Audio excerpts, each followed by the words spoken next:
Ladies and gentlemen and in-betweeners, on this episode, America's Got Talent fan favorite actor, comedian, writer, and puppeteer, Michael Paul is here with Scream Queen in the making, Nightmare Cinema's Sarah Withers, and my guest co-host, Magic Castle's event superstar and socialite, Ben Roman is here with our pop culture correspondent, model, Stephen Dehler, and me, your favorite host, with the deepest voice. So raise a glass and let the drinks begin.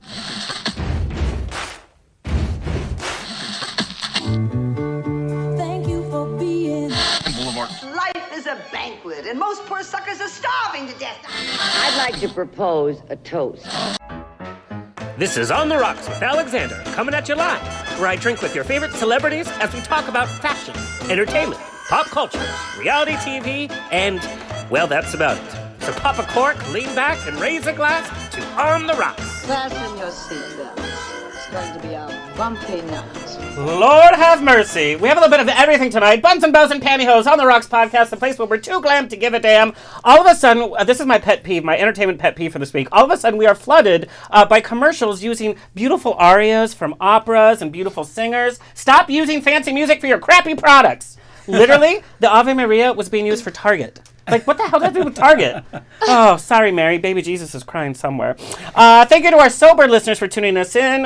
We love you. Thank you for holding our hair back and driving us home. But if you are drinking, the official vodka of On the Rocks is Equality Vodka. 20% from every bottle sold helps fund nonprofits that work to secure equality for everyone. And it's pretty. It's pretty and it's delicious. Yum, yum. They make the doll into delicious. Visit them at equalityvodka.com and on social media. Hello to our engineer, making us look pretty. Kurt, do you have a pun for us? I always have a pun for you. All right. See, he wore a button-up. So, Sarah, I have to tell you, whenever we have a pretty girl, he always dresses up. If it was just the men here, am I right, Stephen? Is that dressing up for Arkansas, or...? That's dressing up for It Kurt. looks good. Yeah. I mean, you know. This is the best you're going to get out of me. It's the best. Yeah. He usually looks like a lesbian on an oil rig. Like, Oh. that's usually his outfit. That's hot. But now it's flannel. You know, All right. I do have my lightsaber here. I could bust that out. Yes. Well, I've heard about your lightsaber. I think your testosterone just went down 3 points. All right, Kurt, do you have a Never pun said for it us? was. He's so punny. Keep in Yeah. mind, Michael Paul is a comedy writer, so... Oh, okay. Well, I'm so sorry, Michael. I don't care. Very low level. Okay. I just spent $300 on a limousine and discovered that the fee didn't include a driver. I can't believe I spent all that money and I have nothing to show for it. Oh. Excuse me for a minute. We're going to see the next Academy Awards. Who's going to host the next Academy Awards, by the way? Beyonce. I don't know what's going to happen. I think it worked well when they didn't have one host. I was gonna say, Yeah. didn't they not have a host? Yeah, last time. I mean, let's be honest. They still made Amy Poehler work like a lot. Yeah. Can't the vice president do it? He's not doing much. Right? Nothing to do. No? No. Can you imagine? Wah, wah. Too many gays and Jews in Hollywood. And a gay Jew. Oh, on that note, If I were just black, I would be. L'chaim.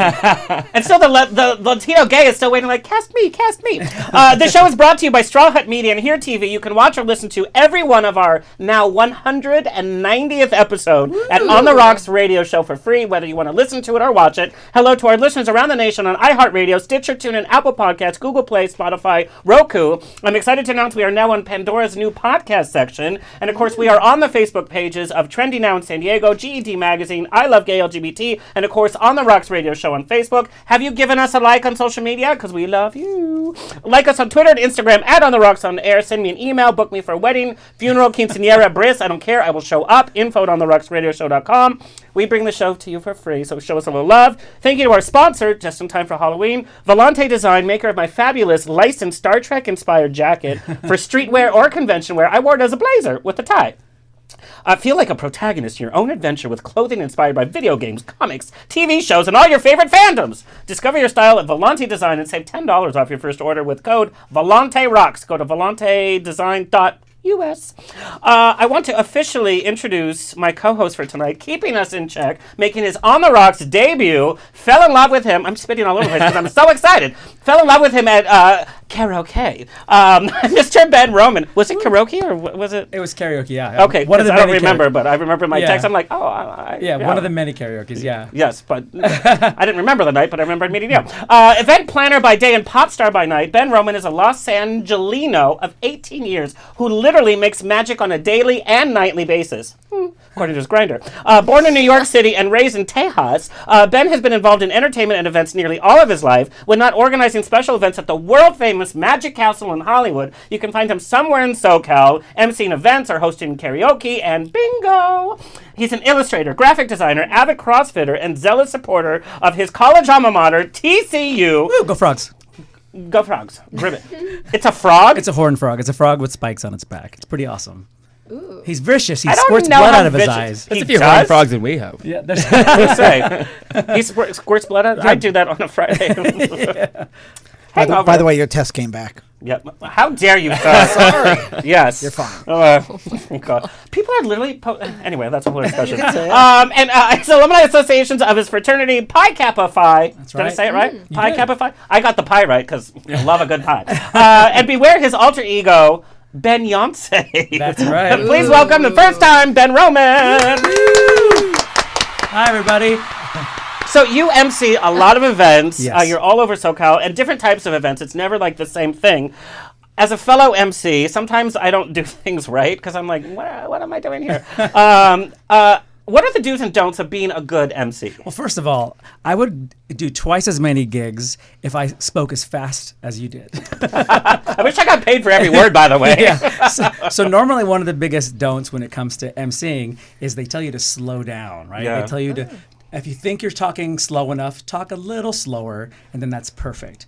Because usually you don't get out what people need to understand. I understand every damn word and syllable that you said. So there's exceptions to the rules, and you're one of those exceptions. But that's one of the biggest don'ts. The biggest do is just be charismatic, make eye contact, make the person feel special, you know? Yeah, I do a lot of Pride, so I'm just like single, lesbian, single, right? Yeah. Yeah, because a lot of hosts, they're more into themselves and what they sound like and what they look like. You know, You have been to one of my events. where when you host events, you want to make the person who's looking at you and listening to you, that they're the special one. And when they Yeah. feel special, they're paying attention. They'll laugh at your jokes and they'll go with everything. So My favorite part of being an MC is actually going into the crowd. Yeah. And if they say, hey, the mic won't go past that, I'm like, well, then you need to make it go past it because that's part of getting the audience involved. yeah, exactly. And I'm lucky because half of my gigs are at drag bars, so the people are already in that mindset. They of love you already. You're yeah, showing a little get in tattoo my and face. muscle. I'm drunk. Yeah. So it's a little easier that way than maybe like I'm emceeing a bar mitzvah or like a funeral. Yeah. Do you do that a lot? Is that a thing? I'm looking to do that. I'm available for that as well. I put the fun back in Specifically funeral. I officiate a lot at weddings, and I tell the couple, I'm like, just so you know, like, I incorporate myself into the ceremony. I'm like, okay. And then, like, their family's like, who the hell was that? Like, it wasn't about him. I'm Yeah. like, it was. And your business card just happened to fall out of yeah, your it's pocket. like, what? Wait, when they put the ring on in front of you, do you go, Sometimes, like, I will throw a little judgment, or I'll say, I hope your hearts are as open as your relationship. Oh, good advice. Are they like kissing for too long? Like, okay, enough. Because sometimes, because I get invited to, like, the party before the rehearsal dinner, and sometimes the couples are yes? looking. But I want to know more about Magic Castle. Tell our listeners and viewers who might not know what the Magic Castle is, because it's literally in the name, but it is a magical place. Sarah, have you? Because you've only been here for about a year and a half, 2 years. I've actually been in LA for like 5 years, and I've still never freaking gone. And you know what? I've been thinking of things to do for date night, and I think that would be perfect. Oh my God. Well, it's a membership. Well, you explain it. Okay. Well, the way I explained it, magiccastle.com, for people who don't know what it is, even if you do know, is it's kind of a big magic cruise ship, and you have to be a member to be on the ship and invite people onto the ship. And I'm the special events manager, and I'm Julie from Love Boat. You know, I'm the activities director. I put all the fun together for all the members to have. But the way I describe it is, imagine Disneyland with 5 bars and no kids. Yeah. Oh, a dream. And instead of waiting, Everyone's all dressed up. And yeah, Oh my God, that's so fun. And instead of Dress waiting in code. line for rides, you wait in line for magic shows. And some magic shows are as small as what we're in right now, all the way up to the big Las Vegas style, hundreds of people, levitation of the woman, cutting her in half, everything but the tigers, because, you know, we learned a while back that's not a good idea. I think the great thing about the Magic Castle is also, first of all, if you have a member or someone that belongs there, when you walk around, a lot of the internal design has been taken from or given to by television sets and famous backgrounds Which is and if things Eastwick like that. set pieces are in the bottom basement. Yeah. Right, and also in the main showroom, even the biggest magicians that play the biggest rooms want to go play the Magic Castle, which even their big room is kind of very intimate. And, It's a great experience. But they all want to be there just to be a part of this team. And the castle really does give a chance to the magicians who just love the art, and the ones that are trendsetters, and the ones that are creating brand new or they're things. hobbyists too, and they like to Right. do magic on the side. And for example, probably the most famous hobbyist of magic we have is Neil Patrick Harris, who's been a hobbyist magician since he was a child, since Doogie days. Wow. And he was our president of the Magic Castle for about 4 or 5 years, about 2 years ago. So he was my boss and signed my checks for a few years, which was kind of cool. Well, it's awesome. And also, Sarah, so if your gentleman that you're taking there for a date doesn't have his tie, you have to have a tie, so they have ties that you can choose. They're Neil Patrick Harris's old ties. Yeah. No I way. did not And know there's a that. ghost. Yeah. So I'm like, I'll take it and sell it on eBay. But there's a ghost that plays the piano too, and you can request, and Ay, she ay, plays ay. the piano. Yeah. Well, and the place is haunted because a lot of people have died Yeah. there. It's certified the most haunted place in Hollywood, but all the energy that's there It's is good there by, energy? it's by its own volition, it's by its own free will. So there's no trapped energy. Speaking of Scream Queens, there's nothing trying to kill you or chase Okay. you down or cut your face in half. Just the bar tab at the end of the night. Correct. Oh. So many bars there. It's like, another. I will say, to your point, over the last couple of years, after Neil came in, the food's great there too. Yeah, Yeah. everything that's good. everything elevated That's when you good. became I'll need president. snacks. And the entertainers It's love like a playing steak. there. It's like, boom, here's your dinner. It's like not even a snack. It's a good. steak. It is good stuff. And I would say the biggest thing that makes it special, besides world-class magic, is you can't take any pictures inside. Right. Yeah. So once you're past the lobby and you do your selfie in the the lobby, phones are they're on off silent or pleasure mode, and you literally have to remember the moment. You have to remember the experience. And that's the way you great. talk See, about back in the day, we didn't have phones that had cameras, and we actually really? looked at each other. It was great. That's so Crazy. bizarre. Michael's there with his stone tablet chiseling. Stand still. We're taking a selfie. it. Steven's head hurts right now. He doesn't understand. What? People looked at each other. So Ben, Gabe Blackstone was on my very first episode. Yes, Gabe Blackstone, Masters of Illusion, producer. Yeah. She was, of course, married to Harry Blackstone Jr., Yeah. but she was my foray into the Magic Castle. And Yeah. that was amazing. That girl likes to drink. She likes to drink, and she's basically a gay man trapped inside of a beautiful She woman. is. named That is Gay. so true. Yeah. Does she know it? Is the question. She does know it. Oh, she she does. owns it. Yes. Thank God Uber was was created for Miss Gabe Blackstone. So Ben, you're going to keep me on my toes today. I'm gonna try. Helping me out. Also joining us is our pop culture segment that we're going to do later in our show. On the Rocks, pop culture correspondent Stephen Dehler, a regular part of our family, is a cover and runway model, having appeared in magazines all over the world for many product and fashion campaigns. He's been featured on the cover of the international men's magazine DNA, and is one of the faces and bodies for Marco Fashion Design, and is a favorite on Marco's runway, has been seen on RuPaul's Drag Race, Now Apocalypse, and Will and Grace. Please welcome back Stephen Dehler. Thanks. And he's real, everybody. He's real. He's real. I'm touching him, and he's real. He's real fill in the blank. But my favorite part when Steven comes on, he does a lot of modeling for like stock art, and the art will end up in many different places. So I love stalking him. You're doing It's the book covers. Oh Yeah. yeah, I've done a lot of romance novels. Revelation. And they're gay, straight. I saw one with a horse once. I You keep swear. saying that, and you're such. I'm gonna find it. I'm not That getting one with horse the was horse. a very Find it. selfish lover. There's a few of them. Yeah. Usually I don't find out a lot until like I get tagged on Facebook. Yeah. You mean how they're being utilized? You mean? Yeah, I just get told that the image is sold, and then I don't really see what the end product is because it's just a stock image, and then eventually I'll just see it online, or someone will send me like, "Oh, you're on Amazon." And did you see the name of the author? Sloane Kennedy. Oh, the author's names are as ridiculous as the description. So my favorite thing is I always go to the Amazon link. descriptions. So here's the description for this lady. You gotta do that. Your best trailer Yes. voice. I can't wait. I've finally managed to break free, but I've never felt more trapped in my entire life. Ethan Rhodes has been running for 6 months, but it's never fast enough. It's never far enough. At 30 years old, the talented ER doctor should be spending his days saving other people's lives, not worrying about his own.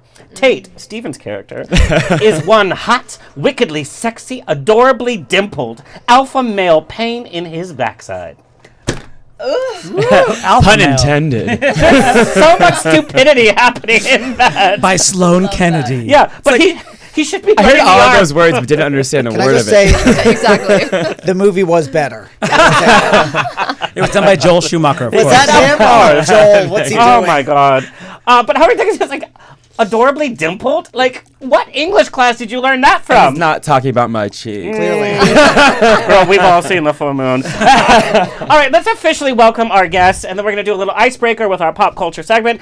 Sarah Withers is a rising actress who made her horror movie debut in Nightmare Cinema, which I watched because it's now available on demand. It's 5 tales directed by some of the industry's biggest names in the horror genre. Also featuring Mickey Rourke, Richard Chamberlain, by the way, who looks amazing. Yes. And I find it funny that he plays the plastic surgeon doctor because he's had some work. What? But he owns it and he looks great. Sarah's in the very first story, very first frame, A Thing in the Woods, which plays upon the campy horror films of the 80s. Equally funny as it is dark and unsettling, we immediately follow a beautiful homecoming queen, Samantha, played by Sarah, through the woods as she's being chased by the welder. Terrified and alone, she has no other option but to devise a plan to take down the evil that's destroyed her group of childhood model friends, by the way, because they're all gorgeous. Of course. Through facing her deepest fear, she kicks some ass and takes some names. And when I say she kicks ass, she kicks ass. Look at that. She's holding like a mallet there. She's not only terrifying, but a wonderful rising talent that is taking the horror industry and the industry at large by storm. Please welcome for our first time, Sarah Withers. Happy to be here. Thank you. We have to jump in I'm really sorry, fast. before you start, Yeah. to be clear, you're saying horror, correct? Horror. Not horror movies. Horror. Horror. Yeah. Horror. Alexander, Horror. the first Mallet. one is silent. We're all for looking some at reason. each other. Do you know how many people have said, because we've had some horror novelists and they say horror because it Horror. sounds better. But Horror, that's not yeah. in my whatever. So horror. Not to be confused with hoarder. That's a different thing. Yeah. One of my exactly. favorite shows that they canceled. Did they? We had Dr. Robin Zazio on the show, and then she revealed on the show because she's a hoarder of shoes. She has more pairs of shoes than she has room. She said. Like Celine Dion. Yeah. I mean, she's like blah blah blah. Didn't they? But wasn't it like James Gordon that made Celine Dion like give away random shoes? It's like the Yeah, people on the the and she strip was in mad. Vegas. She was mad. She was like, one of them she kept back. She was like, Yeah, no, she's like, I can't. She was hella Not angry. the shoes. So Sarah, on a very superficial level, and everybody's welcome at her table, and I don't mean to be superficial because that's not my platform, but I get pictures of actors, actresses, and I see their footage, and then they come in the studio, and it's like, oh God, girl, like what happened? Oh, You are gorgeous. thank you guys. That's Yeah. You're gorgeous. But what I love, the gorgeosity is also coupled with the personality, because sometimes you don't always get that. Well, thank you. So Thank you. I'm very excited I to talk appreciate with that. you because we're going to talk about Nightmare Cinema because it scared the crap out of me. But I love the cinematography and everything involved as well. Fabulous. Also joining the show for his first time, Michael Paul, a Philly native, began his career in local television at age 16, by the way, being one of the youngest people at the station, being an intern, kind of weaseling his way in. Sustaining a 25-year comedy career, he owned his craft, touring with such names as James Brown, Lisa Lampanelli, Winona, Joan Rivers, and Don Rickles. He had an audience with Queen Elizabeth II, even though he snuck in, but we're going to talk about that. Voted Atlantic City's magazine's Act of the Year, became a headliner in over 40 countries, along with television credits on The Tonight Show, Saturday Night Live, and America's Got Talent, with over 11 million online hits, Michael's film career includes motion pictures such as 27 Dresses opposite Katherine Heigl. She actually calls his actual name in the film rather than his character name. That's how close they were. Now that's because I wouldn't turn around if they didn't use my real name. It's bad with stage Because I'm direction. so bad. Yeah. Also, The 10, co-starring with Winona Ryder and Paul Rudd, and The Ventriloquist with Mr. Kevin Spacey, who needed Michael Paul for many things. Also lending... I was too old for that last one. Probably. We're going to talk about that. So many jokes. And I love all of these candid pictures. They're literally candid pictures. They're not like, let's my take a selfie gosh. with this. They're like... James Marsden. Oh, God, James Marsden. On 27 He's- Dresses. he is- Phyllis Diller. He is Yeah. wonderful, yeah. And her hair. Also lending his voice to Pixar, Jim Henson Productions, and Disney, he is well known for creating branded puppet characters, including Nadia Coma, the world's oldest gymnast, and MTV's CJ and Peanut, as well as training cast of The Lion King and Avenue Q. His published work includes comedic editorials for USA Today, Huffington Post, Last Spin, and his all-star book, Breaking Out of Show Business, What I Discovered by Not Being Discovered, which I literally read in one sitting because... It's 3 number one- pages. No. But it's chapter after chapter, and the chapters are super short, and every story is so entertaining with some of the biggest names, and he's very honest about the industry. I couldn't put it down, and I'm not even lying, and I finished, I was like, oh my God, I'm done. It can be found at numerous book outlets, including Amazon and Barnes & Noble. Behind the scenes, he has provided script coverage for directing for ABC Digital, the Disney Channel, CBS Comedy Division, Robin Robert De Niro, Jennifer Hudson, Bradley Cooper, punched up jokes, thank God, for David Letterman, Bill Maher, the Comedy Central Roast. He has taught at UCLA, NYC, Pace, SAG-AFTRA's Masterclass, and the Eugene O'Neill Conference. Not USC, though, Sarah. They didn't ask me. Oh. You should have asked them. As an alumni, pick up the phone. Please welcome Michael Paul. Do we even have time now? I mean, And now the show is over. you didn't have to read the whole thing. You know, and it's funny because we're going to do a little icebreaker, but years and years in the industry, working every possible aspect in the business, from stand-up to holding a camera to literally crashing press junkets and being the main guest star at many Vegas and some senior citizen homes. Then America's Got Talent, and your online views literally hit millions and millions. Right. Was the feeling like, I've done all this and AGT does this? There's kind of three different areas of show business. Yeah. As you know, not actors withstanding, for singers, variety acts, whatever. There's usually the children's parties, and then there's the touring acts that are not household names but make a great living and are well-known staples, and then the celebrities. So many acts don't want to do America's Got Talent because, and I am bound by certain contracts, but it is part talent show, part reality show, part produced reality. Yeah. So, within the certain scope of how they want to use you, a lot of times they make some of the greatest acts that have made millions and headline everywhere look really bad. And I ignored it for many, many years, and I was scared. I don't mind saying I was scared of it, but I knew that, when my comedy career was in its heyday in the 90s, you were doing late night talk shows and being invited to do those sorts of things, and that really doesn't exist anymore. Right. So even people that get thrown off America's Got Talent, if it's on their resume, it still fills the seats. People still show up. And so they'd asked me for many, many years. The casting people, they scour the internet, they referred to people. And finally, the guy called me this year and he goes, I mean, honestly, what's it going to take? So I said, okay, well, I don't want to audition. I want to go right to the TV round. He's like, done. I said, and if it doesn't go well, I don't want it to air. He's like, okay. I said, and then to be just a diva, I'm like, and how long do I have to sit around all day with everybody else? So, he's like, you can have a hard out, which means if you have to be done at 2, you're done at 2. I'm like, I want a hard out, a hard on, everything hard. I want everything hard. Not from Simon Cowell, though. So, no. So, I will say that I'm not going to lie. For a lot of people, it does a lot of things. I used it for what I wanted to use it for. I knew I would only be on a couple of rounds. It was a fascinating experience. I feel a little PTSD because, like the second or third round, they make it look like you bombed and things like that. But that's fine.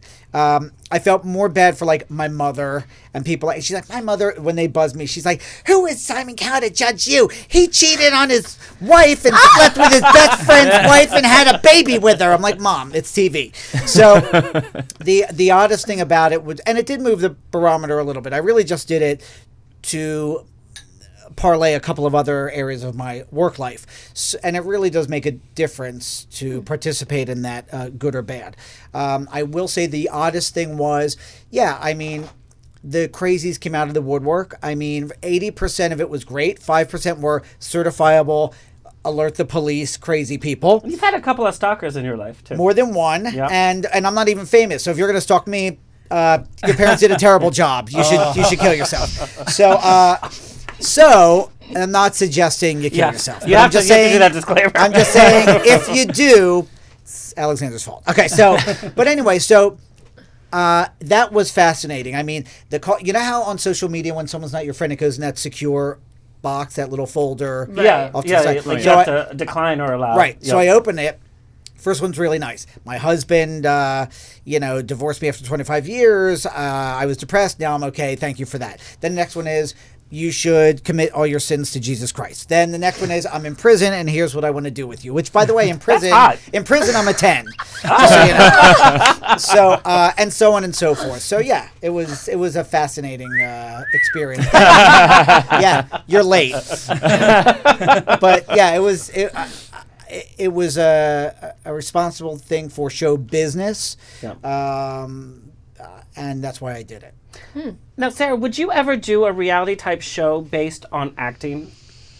No. Yeah. I don't think I Smart would. girl. Because that is really hard to have so much of how you're perceived on the show be out of your control. Right. Like I knew a girl I went to theater camp with, and I went to New York for 5 years. I would go to the stage door manor. It was like the epitome of theater. And there was this one girl. Anyway, she was on. What does her name rhyme with?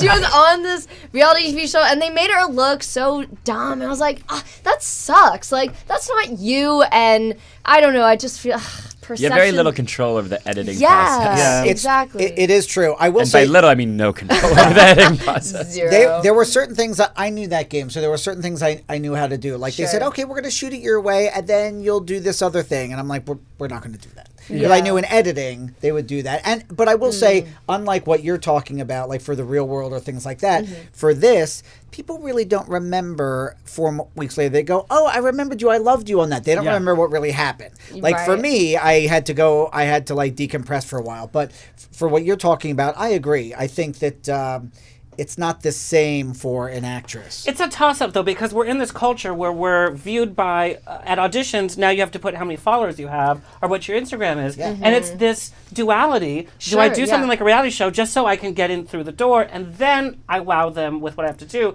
Like the soap opera world. Some people use it as their footstool to get known and to hone their skills. Sure, yeah. But I it's would that do soap choice. operas in a heartbeat. Yeah, I'm that's like, the- let's go. That's the best schedule you could ever get, Monday through Friday. You have Although nights the- and weekends But it's off. like hundreds of But- pages a day, Right, though. and reality- they rewrite like that. Yeah. But reality TV is a little bit different though, because it's a lot, like especially like a lot of people in Middle America don't realize that a lot of it is not That's actually right. real. It is Yeah. a lot of people, they choose it's so kind vague. of really what your character is on the show based on like what personality or what you look like or whatever, Right. and then you sort of have to play along with it to sort of get other jobs in reality. And I feel like also reality TV, you become a reality TV personality. Yeah, you're stuck It to is. it. then Yeah. you, so It's like how if you you end use up on that. one MTV show, Right. all of a sudden you're With the soap actress. Like, how do you gauge that time and the time? Like Demi Moore, Dustin Hoffman, they all did. Julianne Moore, she was on, I think, One Life to Live.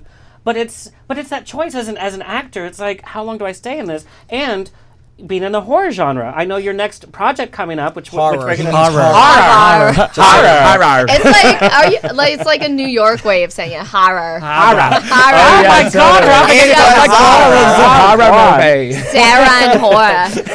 And we had Dee Wallace on 2 weeks ago. We're talking about a scream queen. She was in the Frighteners, The Hills Have Eyes, Cujo, E.T. of course. And my she's God. still working with Rob Zombie. Her last film, you guys have to see. You won't even recognize her. But she talked about, she was kind of pigeonholed into a genre, and she says, well, it paid the bills, and I did a damn good job at it. For sure.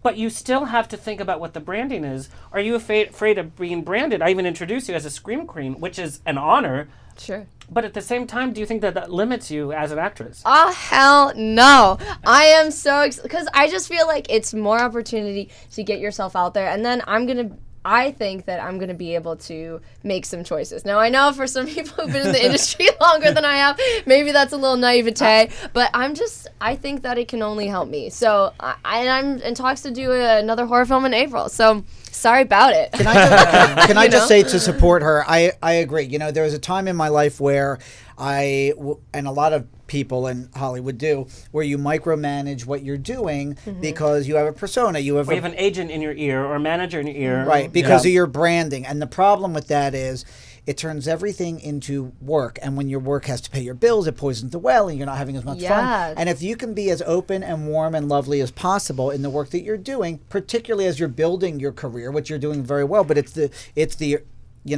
middle stages, I think that can only help you here. And I think a lot of people get caught up in, protecting themselves, and they start missing out and also become unapproachable. Yeah. I 100% agree with you. I just have so much faith that things are going to work out the way they're meant to. Seriously. And I'm just like, you know what? Wherever the journey takes me, I'm excited because I've been acting since I was 8. So I love it. I just love whatever. It's like if it's drama or comedy or it's horror, I just have a good time. So that's my barometer. You I know? love that because you actually are enjoying your craft rather than I got to do this to be famous and be famous and be famous. And that seems on everybody's lips in the industry, Yeah. which that's not sincere. That doesn't get you far. Right, and you're also missing out. It robs you of being in the moment of enjoying what's really happening. Not only this Yeah. conversation, Yeah. but then the creative experience of what you're doing. And Alexander, So honestly, true. there's nothing wrong with being Jamie Lee Curtis. You know what I mean? Right. She's done Right. horror. She's done sold comedy. yogurt. She's sold ma- yogurt.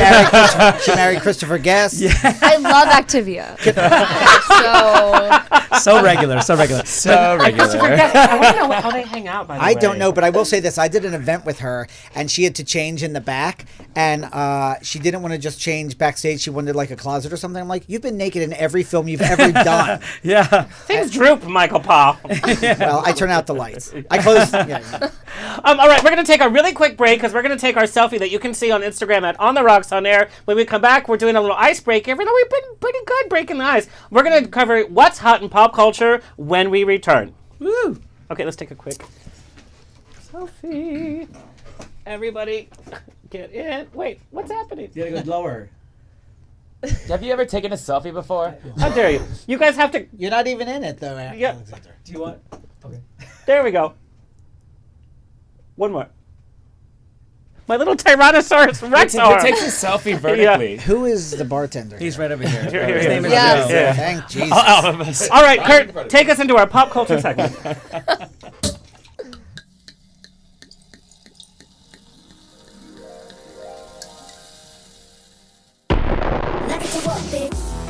On the Rocks is proud to present Pop on the Rocks, your daily dose of Dehler with your host, Stephen Dehler, bringing us the latest dish in pop culture. Take it away, Stephen. I'll be in the corner drinking. Literally. Pretty much. Although I guess I'm technically in the corner this time. Nobody puts baby in the corner. Nobody puts baby in the corner, exactly. No, it's really funny. I was actually kind of like struggling finding like legitimate pop news because right now everything's just super gossipy and like all about everyone's like crazy And? lies. I was like, maybe I should just do a gossip report. But I'll start off with I'll talk about the Super Bowl because Yes. I'd like to know everyone's Latino. opinions on it. If you didn't hear, Jennifer Lopez and Shakira have confirmed that they are performing at the Super Bowl Ooh. for 2020. It takes place in Miami this year, so That's perfect. which Like, is gonna be it's just great. I perfect. mean, no, it's a perfect duo.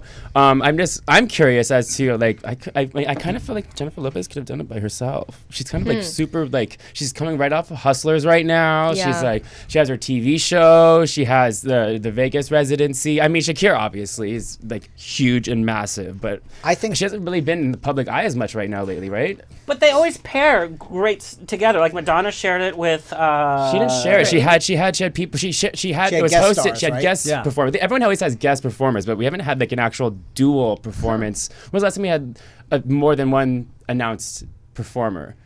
I think when NSYNC came back and they did Walk This Way with Aerosmith With and all Britney of that. Spears. Britney, That was like back in Oh, like what 2000? Yeah. Yeah. Yeah. It's been a while. Since I we've honestly had think that. it's while J-Lo is a very big pop star, she's gorgeous. She's obviously having a big moment now. Shakira is one of those like everyone would agree that she's a tried and true musician. Like Kylie Yeah. Minogue, Songwriter. that Right. they're in the industry. Yes, they're in it. They're just accepted. They're just for like sure. true musicians, and I think that brings some legitimacy to the halftime show. Plus and it's maybe Miami. J-Lo doesn't bring. I mean, both of them have sold over. What I think I wrote down 75 million records worldwide. Like both of them, so they're both obviously really amazing artists. I'm actually really looking forward to the inevitable single that they're probably going to release. Of course. before. Because yeah. obviously they're going to have a song together. So Do you think First time I will ever watch the Super Bowl. since Beyonce, right? Yeah. exactly. I'm actually Who into was it on football. it this year? I completely forget now. It was It was Adam a- Levine and That's Travis why. Scott, That's right? That it is was why. a mess. So That's I why. actually watch football for real. Like I love the game. I follow the teams. I follow it for many reasons, but I'm actually into football. And of he course, watches it in a full suit as well. I have a jersey, by the way. But Under I a do suit. watch the, super, because I go to the gay Super Bowl parties, and then, What? of course, I'm a little Yeah, homosexual. there's no carbs there though. Did I ever tell you Damn one it. of my first gigs years and years ago was I was working a Super Bowl party at We- Willem's house. I think we have a football picture. Oh, of well, you. one year I modeled the outfits that Lady Gaga's backup dancers Yes. wore. Yeah. Ooh. But I'm glad that they're getting back to basics. I think for the past few years, they've fallen really flat. They've been trying to, please everybody, and they please nobody. This is a niche market. And it is bringing the gays and the straights together, you know? But not only that, it can't just be a concert. It does have to be a spectacle. And so I'm That's hoping Yeah. if they're Yeah. smart, they'll do something like the way Elton John and Billy Joel did their concert when they toured together. Like one of them does one song, one of them does their song. She does her song, she does her song. And then maybe they sing each other's Yeah, songs like a back and and forth. do I some love that. fierce, like, girl power. I see a lot of opportunity, especially J-Lo coming off of the Hustlers movie. Is that doing well, though? I mean, I liked it. You say no, but he doesn't like anything. No, And, it's not whether I like it. I'm just talking about the numbers. It hit the market big first weekend, and then people were like, that was good. yeah, no one really has been talking about it now, but when I'm saying she's coming off of Hustlers, in the movie was Lizzo, Cardi B. Those are two guest And those are performers that also they could two potentially people- have at the Exactly. Super Bowl. That'd be It would cool. make sense. And they I'd will. love They that. totally Right, will. but the four of them, like that would be Yeah. crazy. That's No, gonna there's- happen for sure. Oh, Yeah. yeah, I would think so. Especially Lizzo, she's so hot right now. Yeah. Yeah. Cardi's really hot right now. Cardi has a new show that's on Netflix. Did you see that? What is her show? She has it's like basically a American Idol style show, but for rappers. What? Oh, yes. What's it called? I did see that. How do you not know? Why are you the host? You should be the host. Oh, I only follow talent. Give me a little. Come on. Ooh. they're Well, talking- I guess he could have Cardi B on the show anytime soon. And they're talking about Cardi B. No, Cardi B, Chance the Rapper, Snoop Dogg was a Snoop's guest on it. host on the first episode. I love Snoop Dogg because, I mean, I love him, but he will say yes to anything. He's like opening up a Walmart. His best friend's Martha Stewart. How could Yeah, you not Martha. love? How could you not love the guy? Yeah. All right, but let's keep it into the music industry. I'm going to my next artist who hasn't released music in a long time because she's been busy on her other endeavors. But this is really exciting. Rihanna is reportedly finally coming out with new music, and it's going to be a really big production. She's supposedly supposed to be releasing 2 albums, a dual album, and the budget behind it is massive. It's about reportedly $50 million. She's supposed to be moving to Sony to release all of this. I'm really excited though. I really miss her. I mean, she's been trolling her fans for years because they've been asking her for music, and she'll just like Have you ever do you follow Rihanna on Twitter? She's hilarious. No. She's hilarious. She'll just have these one-liners when people like fans ask her something, and she'll just Yeah, I do know that. she loves to troll her fans. But yeah, she's finally releasing music. Do you know why she's moving to Sony? I don't know why she's moving to Sony. I believe I think it's the budget. I mean, I think that they're actually letting her be. The first album is going to be super upbeat, pop music that, but the second album that she's going to be releasing is a little bit more, it's going to be different. It's a different vibe that she has. It's not like the old days where like Elvis Presley could disappear for years and come back with a new album. Our culture is so like now. Oh, I forgot. Who was that? Yeah. If you don't come out with new music all the time, you're sunk. If she waited maybe even 2 years, people would be like, "Oh, Rihanna has a new." When was the last like time? Alanis Morissette, It's been Christina Aguilera waited what, like 6, 7, like she was on The Voice for all those years. But her label worked against her too. Yeah, that's true too. I'm a huge Aguilera fan because I think she's an actual artist. Yeah. But her label sunk her album before it came out. Well, not as if Rihanna hasn't been doing well. She's doing amazingly well with her music. What was it, Fenty Beauty? Yeah. She's doing amazingly well. Yeah, the with thing that. with Rihanna, with a gun in my head, I couldn't tell you the name of one of her albums because it feels like she's been releasing songs for like a decade straight. Yeah. You know what I mean? Yeah, You know all the that's true. I you don't know know all what you know it all is. the singles. I guess Yeah, the specific albums maybe Yeah. not so much, but you know all the songs that that that's Rihanna. It's just that's been Rihanna, that's consistent. Rihanna. Yeah. And they're all bangers and they're all catchy whether Yeah. you like them or not, you know? Yeah. Yeah. And she's got the attitude and she's gorgeous. She was great in Ocean's 11, the female reboot. Ocean's That's 8. right. Oh, Yeah. Ocean's 8. Yeah. There was only 8 of them? There's only 8 Oh, of them. Okay, can I tell you behind the scenes how nice she is? Yes. Oh, okay. So I have a friend of mine who toured with her as her backup singer for about 4 years. And when she first went on this first big tour, there's a difference between being a studio singer and a Yes. concert singer that's touring, and you're Yeah. doing it every night, just screaming your pipes off. So they went into rehearsal. She never had really a vocal coach at all, and she knocked on the dressing room door of the backup singers and said, "Can you do warm-ups with me? Would you share your warm-up time with me?" And things like that. Just really lovely night. Who would you suggest? Who can I? She was not, it's not like you only see her on stage, which I've worked with people like that too. Yeah. Mhm. And I got to say to her credit, who hit it big so young and had just a lot of natural talent and could just sing her face off. The fact that she was willing to not buy into the whole "I'm a superstar" thing and knock on the door on the trailer 4 rows down was pretty great, I thought. Yeah. You know. And I love hearing that. That's a professional. Yeah. And that also is kind of different from the brand she portrays, you know, because Yes. she presents herself, I think, is like very hardened. Yeah, she's like girl gone bad. You know? Yeah. That's also an island thing. Yeah, I was about to say, Yeah. that's definitely because of that. But no, she just recently did an interview, and then it came out later that the interviewer like didn't have prepared questions because it was so last minute, and the interview got a lot of flack from her fans on Twitter. And she came out and she was like, "What are you talking about? That's badass." She was able to come to that interview and like just do that up at front. be And she, real, she's real with it, and she, that's nice that she's staying like that. Speaking of bad interviews, did you guys watch Good Morning America this morning? With No. Julie Andrews, who's an icon. I did. I saw the tail end of that. Yeah.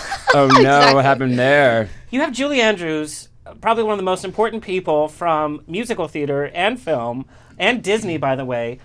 The interview, it seems like she was unprepared. She didn't know what to ask. And then they cut her segment so short, she barely got any time to talk. And you could see Julie Andrews like, I'm Julie Andrews. Wasn't she Like, there for her daughter? I only saw the tail end of it. She's written a new memoir. The daughter or Julie? Julie and her daughter. They co-wrote it, but it's Julie. To make room for some cooking segment, and then Victoria Beckham was there, and she talked way too long. And I know, because you know the behind the scenes, you got bumped by Michael J. Fox for Why did one you of the. have to? Yeah. And I here mean, we all go. know he has Parkinson's. Yeah, well, Just get off already. but they went so far on his segment, or on her segment, on Beckham's segment, that Julie Andrews didn't really have time to talk. I'm like, then you make You time. don't bump That's out a sin. Julie Yeah. Andrews. No, And that's the a interview was just. crime. But did you see what was it? The Emmys with and Jenny McCarthy was on the red carpet and she was interviewing Christina Applegate, and she just didn't like. She just completely bombed it. She was just like, "Oh, so like, what's it like to be? It's your first time nominated?" And she's like, "Actually, was nominated twice before, and I won your an Emmy homework. through." but Michael, Because he was nominated for a No. character Dead to Me, and then, so she just went into character from the show. Wait. Just like, Oh actually. my god, I would just like freeze in place, like paralyzed with embarrassment, and just like slowly walk away with my mic. but that's Yeah. not always their Sucks. fault. Because Michael, I know you've directed and produced a lot of award shows. It's also your producer should be in your ear saying, "Ask this." That's ask right. This, She should. ask Now that. the other side to that is, are you sure it was Jenny Yeah. McCarthy? Because every broadcast she's had so much work done, I never know it's the same person. Oh She no! I looks do. I crazy. watched The Masked Singer. I do know what she looks like. She has Joan Rivers' third face. I'm Oh just my saying. god, you are so catty. I am She not got it on catty. a discount. Grow up. Jenny McCarthy. Her lips look good. But that is part of the job, because when like It's true. producers have got to be on, because it's not you all her can't fault. know everything about Yeah. everybody, and sometimes you blank out on red carpet. I've done a lot of red carpet. You just blank. That's right. And Christina could have been thrown in last minute to fill something in. You don't know. As Yeah. a nominee, of course. Yeah. Okay. Okay, moving on. Well, speaking of Julie Andrews, I'm going to bring up Disney as well. So on November 12th, Disney is finally releasing their really anticipated Disney Plus service. Because they don't have enough money. Exactly. Right. Stop Well, buying they're broke. everything. They own Disney. everything. Gosh, I went and I actually found a list of every single thing, and I was showing my friend when we were driving over here, and I spent a good solid minute just scrolling down and down and down. They're releasing hundreds upon stuff, like content. You're having the 90s it's cartoons of X-Men all the way up to the new shows like The Mandalorian and all the Star new Wars Marvel stuff. shows. Yeah, all the new Marvel shows. Every single Disney movie that's in their entire catalog. There's no longer a vault. Everything is available. They're just gonna get me because I know those Disney Channel original movies are gonna be on there. I'm gonna like, oh, All the Xenon movies are going to be on damn there. it! Everything. Freaking Is the Parent Halloween Trap Town. 3 on it? Is Parent Trap 3?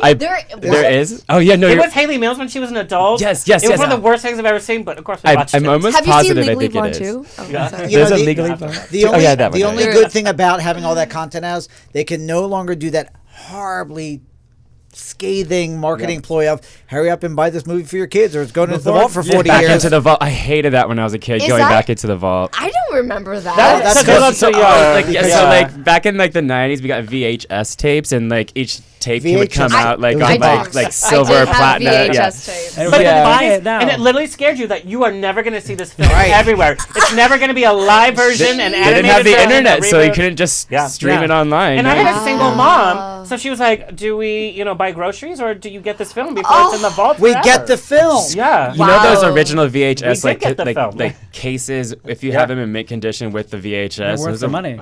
so much money. They're Yeah, worth the now. Little Mermaid Now- one with the phallic symbol. Yes, I don't know the about original. this. Do you not know about this? The original No. artist of drew like for the original VHS tape that came out. The castle, behind Atlantica Ariel. Castle. Yeah. One of the towers was Straight up dick. Yes, yep. It was a what? It was a golden dick. It was a golden penis. I might have to It was leave. hard, it was kind of hard to notice, to be fair. It was a hard to. It was. You're it Jewish, wasn't you- that big of a. I wasn't impressed. circumcised I'm castle? gonna say, Honestly. you're Jewish. You might have not recognized Right, it. that's Yeah, right. but it was even- an uncircumcised castle. It needed some unwrapping. Gosh, yeah, but Just in time for the holidays. oh, and they're gonna There it have is. There it is. there it is. Yeah. Oh my gosh, yeah, there it is. Are you telling me your engineer just pulled that up for us? Oh. He pulled it out. He pulled it out. He whipped pulled it out. out. He whipped Yeah. out the golden I've never penis. been more attracted to you. But because of the Wow. there it is. Really is. Like, Yeah. all And out. animated Yeah, did that he did it on all the purpose. time. Yeah. wow. But with Sarah, because of the Disney Vault, my mom owns 2 copies of Oliver and Company that she'll never watch Oh my god. because it was remember going to go Oliver back and into the Company. vault. Yeah. Scam. is it Yes. weird that I think? Scam. I Hey, think maybe I she could sell that recognize for something Yeah. now. Maybe. But and they acquired Fox, so now they're gonna have the entire catalog of The Simpsons and all this. I mean, I'm gonna. smart. So I'm It's basically smart. just not gonna leave my apartment for a long time. Yeah. There's too much essentially. content now. Sunlight's not good for your skin. That's so true. That's so This true. Irishness. All right, and finally, our moment of shade here. Yeah, it's so funny. Like I don't know why. Well, it's not really a coincidence, but Mariah Carey's always throwing shade at people, and so she always ends up in my shade of the week.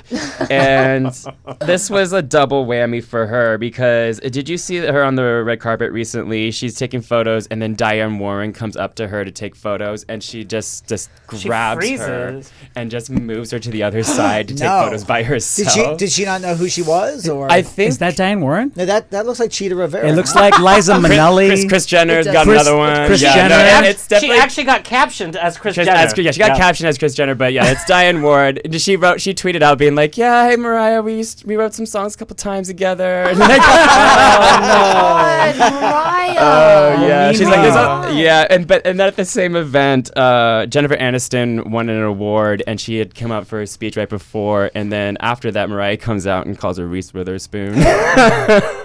Just although that is par for the course, isn't it? I mean, well, I mean, Reese Witherspoon Jeez. was on Friends once, I guess. don't try to help her. Yeah. Jeez, I was. Do Mariah. you want me to continue into what Jennifer? Because I was just going to double whammy in the sense where, speaking of Jennifer Aniston, she recently said that in an interview, Marvel movies are ruining cinema. Yeah. Because she's produced such the pinnacles of cinema It's and 'cause over the years. She didn't Oh, yeah, I think get the last movie I she's saw the was The Katharine Bounty Hunter. Yeah. She is the Katharine Hepburn of our time. So on that note, thank you, Stephen Dehler, for our pop culture report. Thank you. Now take your shirt off. All right, I want to take a peek at the trailer for Nightmare Cinema. Please. Just in time for Halloween. If you're having a Halloween party, it's actually perfect. It's literally cut up in 5 different vignettes. You can watch each vignette. Each one is directed by a master director of horror. Horror. Let's take a peek at our girl Sarah in Nightmare Cinema. Come on, you. Sarah.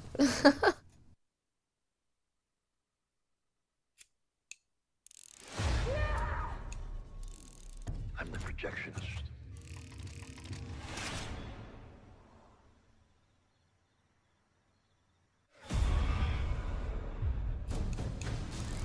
I'm the curator of 100 years of nightmares, trapped in a silver screen that never forgets.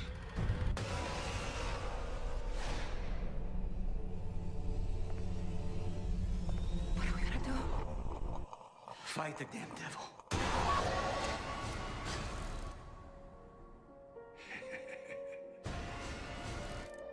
Just relax. Everything's going to be fine.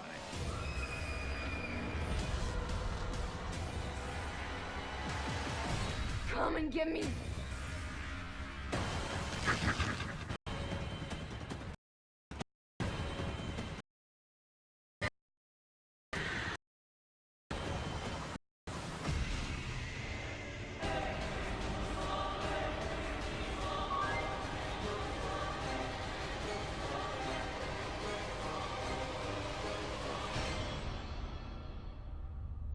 Welcome to my nightmare.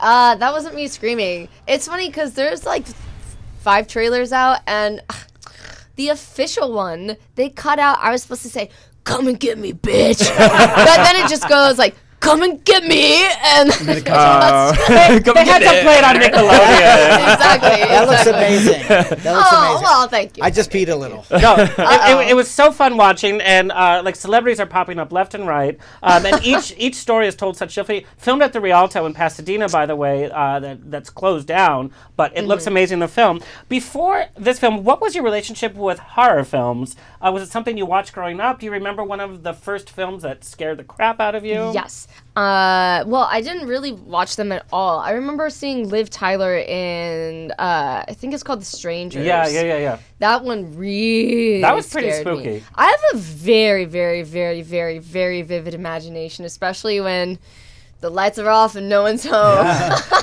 And I'm so gullible too. Like, my friends will tell me superstitious stories, and I'm just like, oh shit, ghosts really are real. So I hated watching any horror films because I was so deeply affected by them. But then doing this, I was like, oh, okay. You know, you get to see the behind the scenes stuff, and it makes it a little less scary.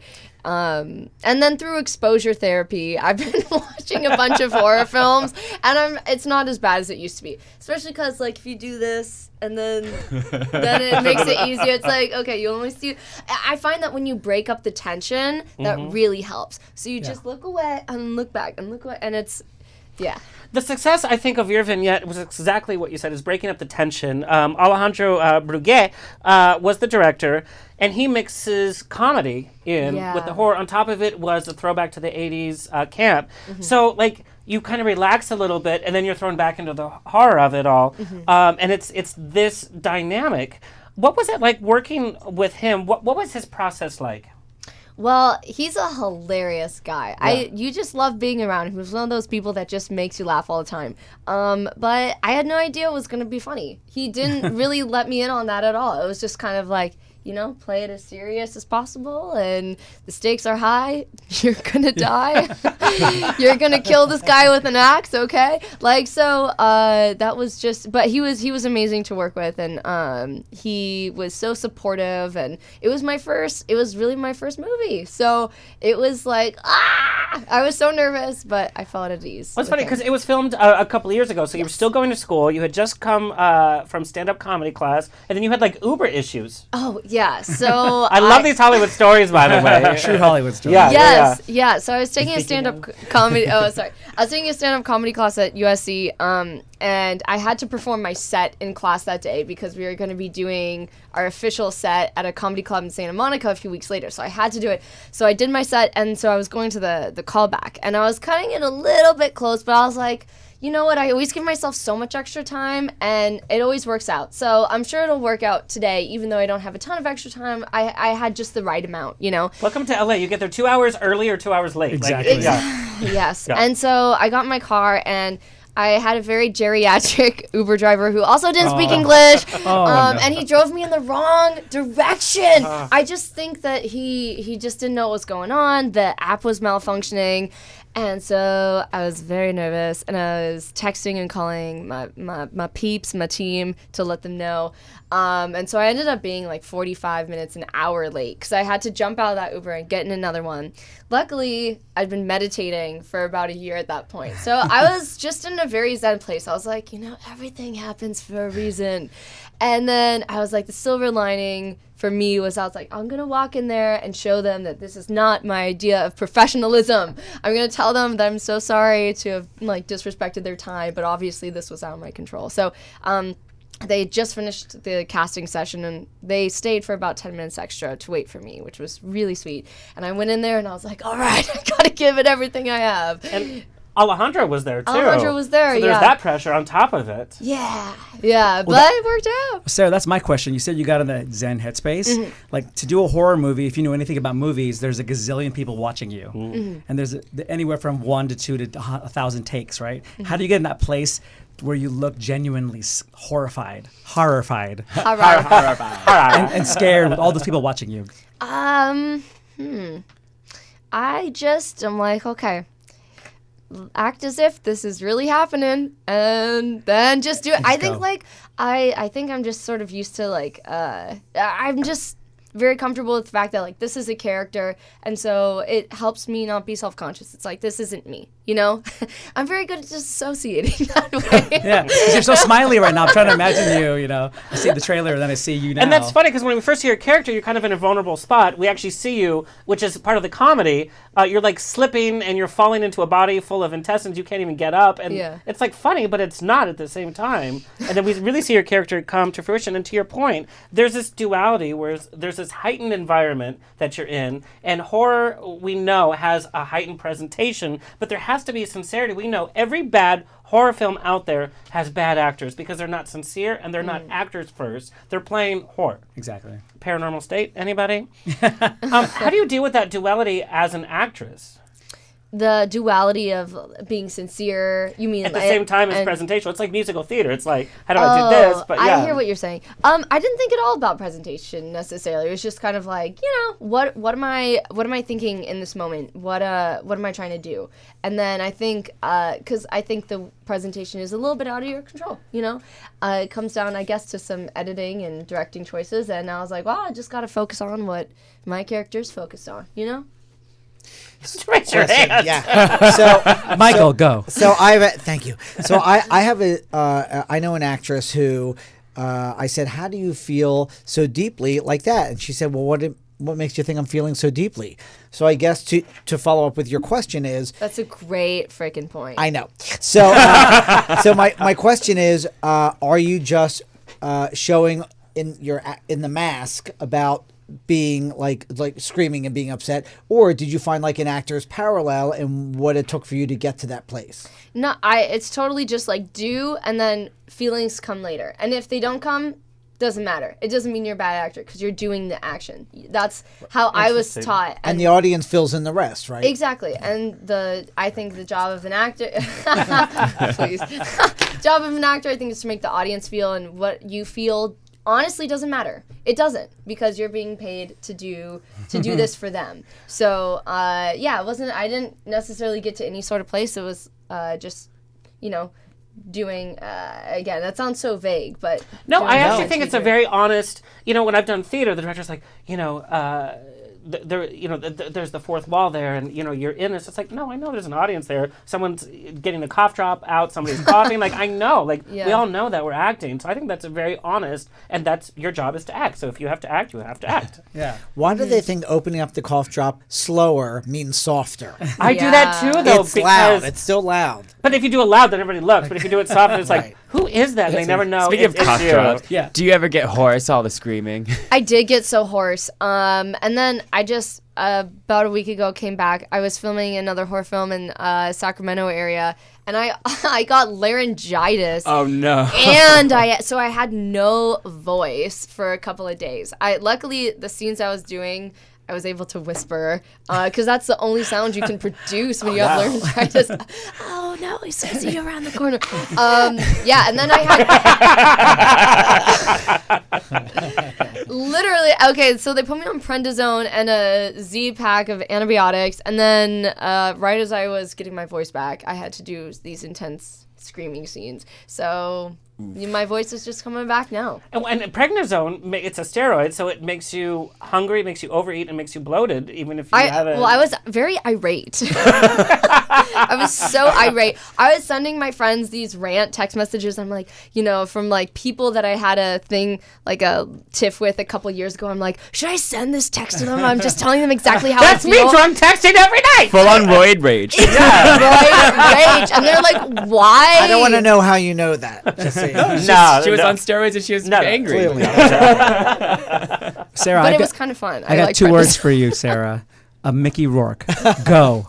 Says he's the projectionist. Was he projecting his problems on you? That's hilarious. I didn't even meet him. Really? The day after. He was on set the day after me. And I was so freaking bummed because he brought his own costume, which was a sleeveless leather jacket with nothing underneath. He took your outfit, Steven. He still got the body for it, which is insane. He does. He does. He's freaking ripped. And apparently, you know, he was just such a character, but Yeah, that's what I heard. But he was insistent that he brought his own costume. And I have to tell you, the environment of the film, you imagine all of you actors in the same room because it does such a great job weaving the stories together and creating this environment that you feel suffocated watching it. You're as scared as the characters on screen because it's a film within a film.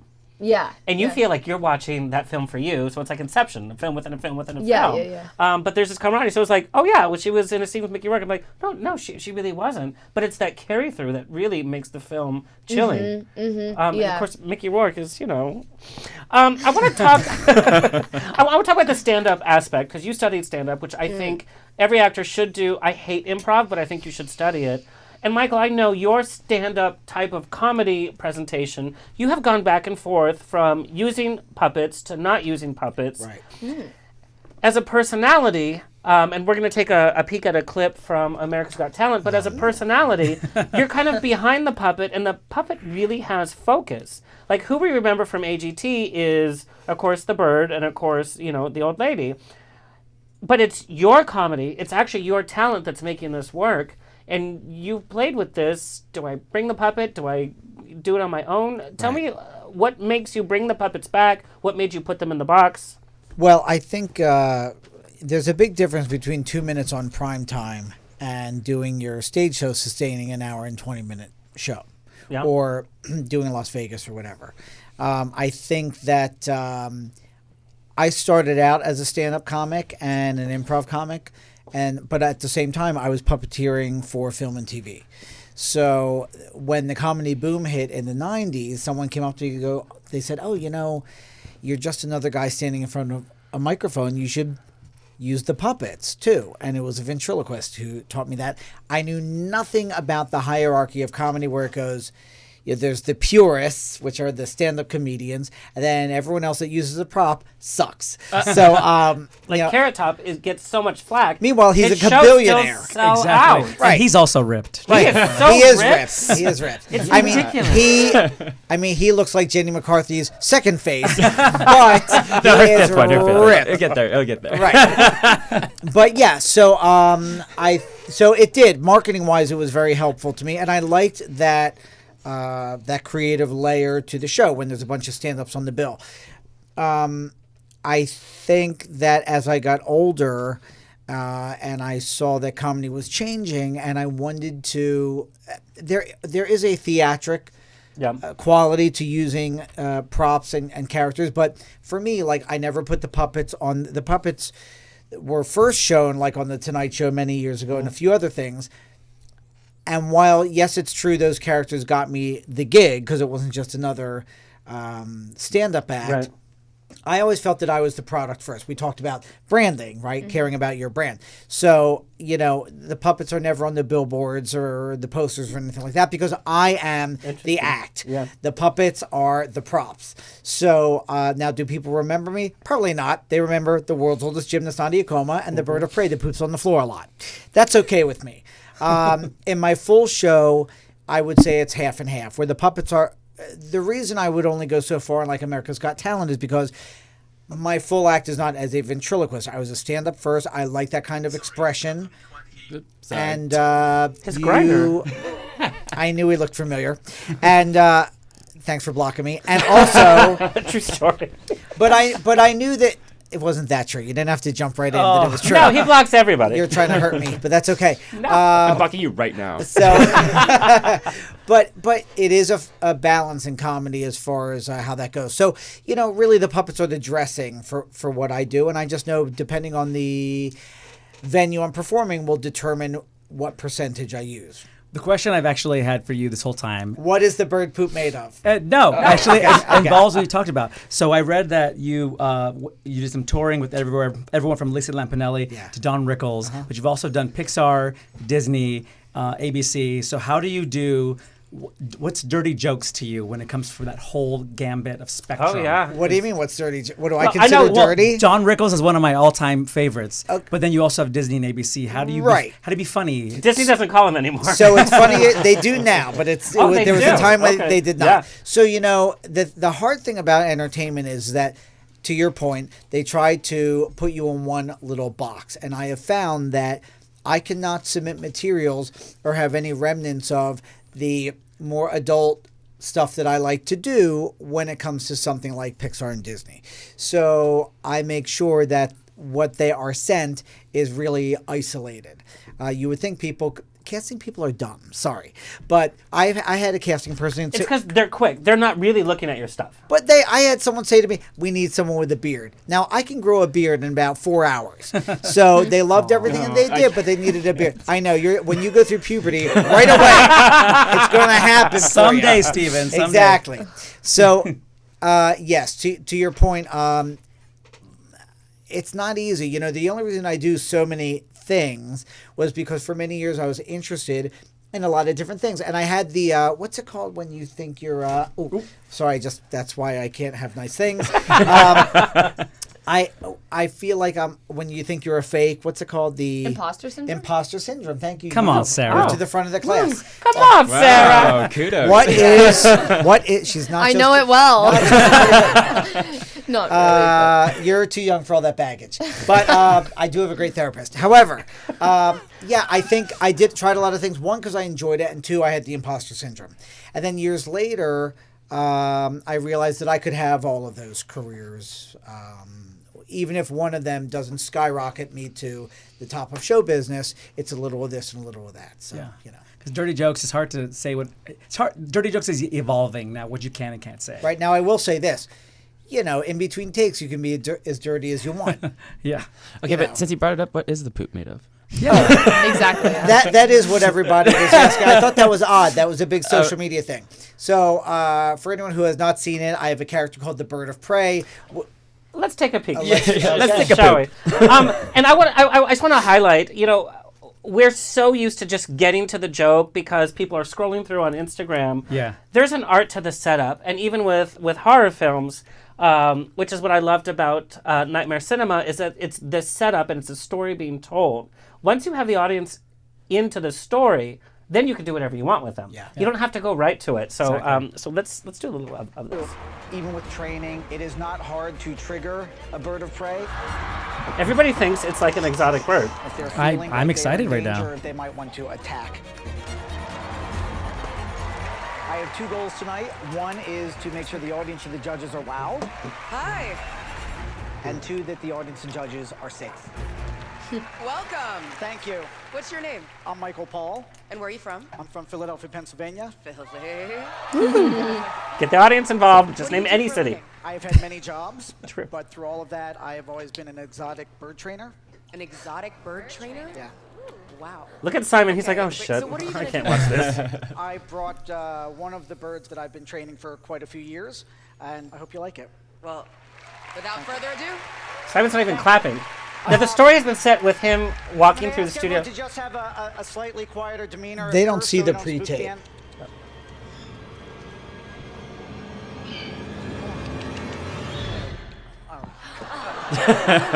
And Howie just literally relaxed right Yeah, now yeah. because he's such a germaphobe.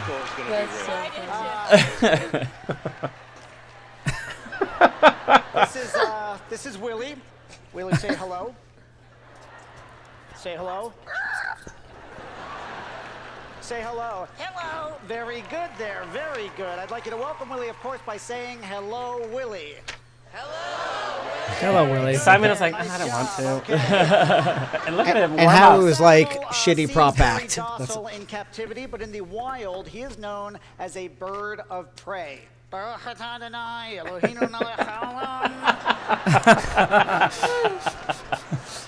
Howie got it. You're a little out of control. Remember this? Now, folks, when animals are in a new environment, the biggest problem is obedience. So what a lot of zookeepers and trainers and veterinarians use is a little hypnosis. And this is not a very heavy trance, but when I say sing, he will sing. When I say sleep, he will sleep. When I say crap. All right, so that's just a peek, and these videos have got millions and millions of views. Michael, I love your energy, and in reading your book, which I need to read again, because it's almost a handbook of what to do And even though you have stories of it didn't work out, it's still things that you learn from. I love what I call your big ball stories where you just make it work, from getting your own Grammy pass and creating your own logos on the side of your microphone, to pretending to be a courier to drop off your stuff at production offices, to even faking your way into the receiving line for the Queen of England, by the way. That was my other question. By the way. No big deal. No big deal. She spent more time with him than anybody else on this receiving line. Yeah. You don't see that kind of energy from today's up-and-comers. Oh, this is all vodka, by the way, for whoever needs a refill, because we're almost out. Everyone's grabbing. This is a good Just group. a bunch of luscious. Just pour what you need. Where did that spunk come from? Spunk. And why don't we see that in today's day and age? I think that nowadays, well, it's very different than when it used to be. You know, nowadays people can be a star just from looking fantastic and not having any talent at all. But I think I grew up in the sticks. I had other siblings. My parents weren't willing to. I grew up in Philly. Yep. My parents weren't willing to, sink their entire life into a career of what I wanted. So I had to have it on my own. That's number one. Number two, I was a bad student. I was not interested. I was bored. Makes sense. The work-study program saved my life. Usually people do that for like vocational stuff in high school, where you do the required courses in the morning and then you go to classes and you get credit for it. I got jobs at the local TV stations, and I think there was certainly a part of me that was in a bit of panic over the years. I came from a home like divorced parents, like a lot of people. I was kind of on my own very, very young, and I think that made me feel like I needed to succeed. I needed to not drown. I needed to be okay. And so for many years, I just had to go and be validated in some way. So, but I didn't have any parents or anybody that was involved in entertainment at all. I was the only one. So the only way to do that was to be pushy.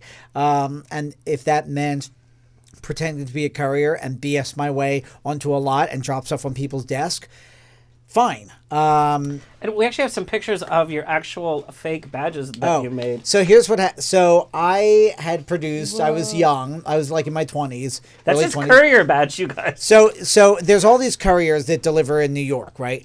And I just realized if I'm not in show business, I don't really care who William Morris is. It wouldn't it wouldn't matter to me, right? Yeah. So I just show up and I have this package for Howard Stern's manager, because Howard was producing a lot of product at that time. And I said, hey, Bill so-and-so, William Morris. And they go, we'll take it. I'm like, actually, he has to sign for it himself. And they said, well, we are William Morris Television. And I said, well, congratulations, I'm Courier Express. I had 7 more stops to make today. And they didn't know what to do, so they unlocked the elevator door, sent me up to the 80th floor. The guy signed for it. He looked at it. I had a meeting the next week. Now, I'm not saying that everyone should do this. I'm not saying that it always works. It didn't work all the time, right? Oh. No, it worked but it's like sending out a resume for a job. You send out 100, you hear from 2, right? So, and I didn't know what else. It just takes that one, though. Right. And I didn't know, my only responsibility was to participate. So, and I didn't know any other way to do that. So that's what I did, I admire that so much, because that means you really want it. We have a lot of actors, because of their Instagram followings, they get cast on CW or MTV, and it's like, do they really want it? Like, they don't even know. By the way, I have lost jobs because I don't have enough followers. Yeah, I believe that's how it is now. I believe it. Yeah. Right. And I'm old, middle-aged, and white. That's the other thing, which I'm happy for. I love... You have literally seen the good, bad, and the ugly of celebrities, reality TV stars, backstage at award ceremonies, working with them in films, working with them, directing them. And in the book, you could go farther with some dirty stories, and you actually choose not to go all the way. Oh. Right. I've had your stories. Why would you not? Let's see. Right, Yeah, let's be clear. I am a whore. She goes all the way. Okay. You're a horror. She's a horror. You gotta specify today. If I had a dollar bill for you. But you really could have made this a tell-all, and right. Even like you joke, you said, well, I could say a story about this, but I really want this. I don't want to do that, and you don't. Right. Well, first of all, I want to still work. For instance, I'm not a big actor or anything. I've only had a couple of jobs, but there's some sequels coming up that I would like to be brought back for. But also, is the 10 getting a sequel? God, no. But I'd see that. But also, what would they talk about? The second book? I mean, the Gnostic Gospels. Right, okay. So I think that if I had made it a negative book, I mean, look, everyone in any career has a series of stories when they were screwed or taken advantage of, or someone didn't treat them right. And that's very easy, but it'll just make, I am nobody, it's just going to make me come off as bitter. And really, the only reason that book came to pass, by the way, it was not self-published. I was asked to write it, which is something else entirely, is that I was at a place in my life where I was not feeling happy. Everything had stalled because of my mindset, where I was at personally, professionally, financially. This is only like a couple of years ago. And I decided I was going to quit. And why am I putting so much time into this? And I was in a serious depression. It was really bad. Like, I couldn't get out of bed.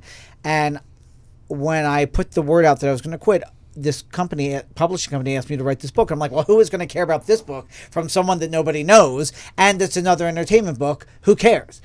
But the fact that I've kind of skyrocketed to the middle. You guys, it's so fascinating. Like I said, usually I'll read a few chapters just to get the feel of a book so I can talk about it in the show.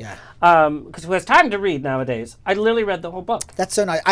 People were like, why didn't you start from the beginning? And because the beginning is boring. No, everyone's beginning is boring. So I kind of start from the middle and just kind of move around. And by the way, it's called Breaking Out of Show Business instead of breaking in. Yeah. What I discovered by not being discovered.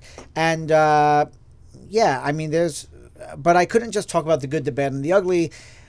I also wanted to talk about what was my fault in a manner that was, of course, self-deprecating, because I'm Jewish and from New York and a comedian. So it's genetic, really. I couldn't help it. Michael, can I ask you a Philly question? Yeah. I don't know who here has been to Philly or not been to Philly. I've been to their cheesesteak. It's amazing. That's the question. Pat's or Geno's? So that's like asking what's my favorite child. The difference is in the cheese, actually. But I will say, when I first moved to LA, I'm not going to say the restaurant, but it's on Santa Monica in the neighborhood, and they said they have a Philly cheesesteak.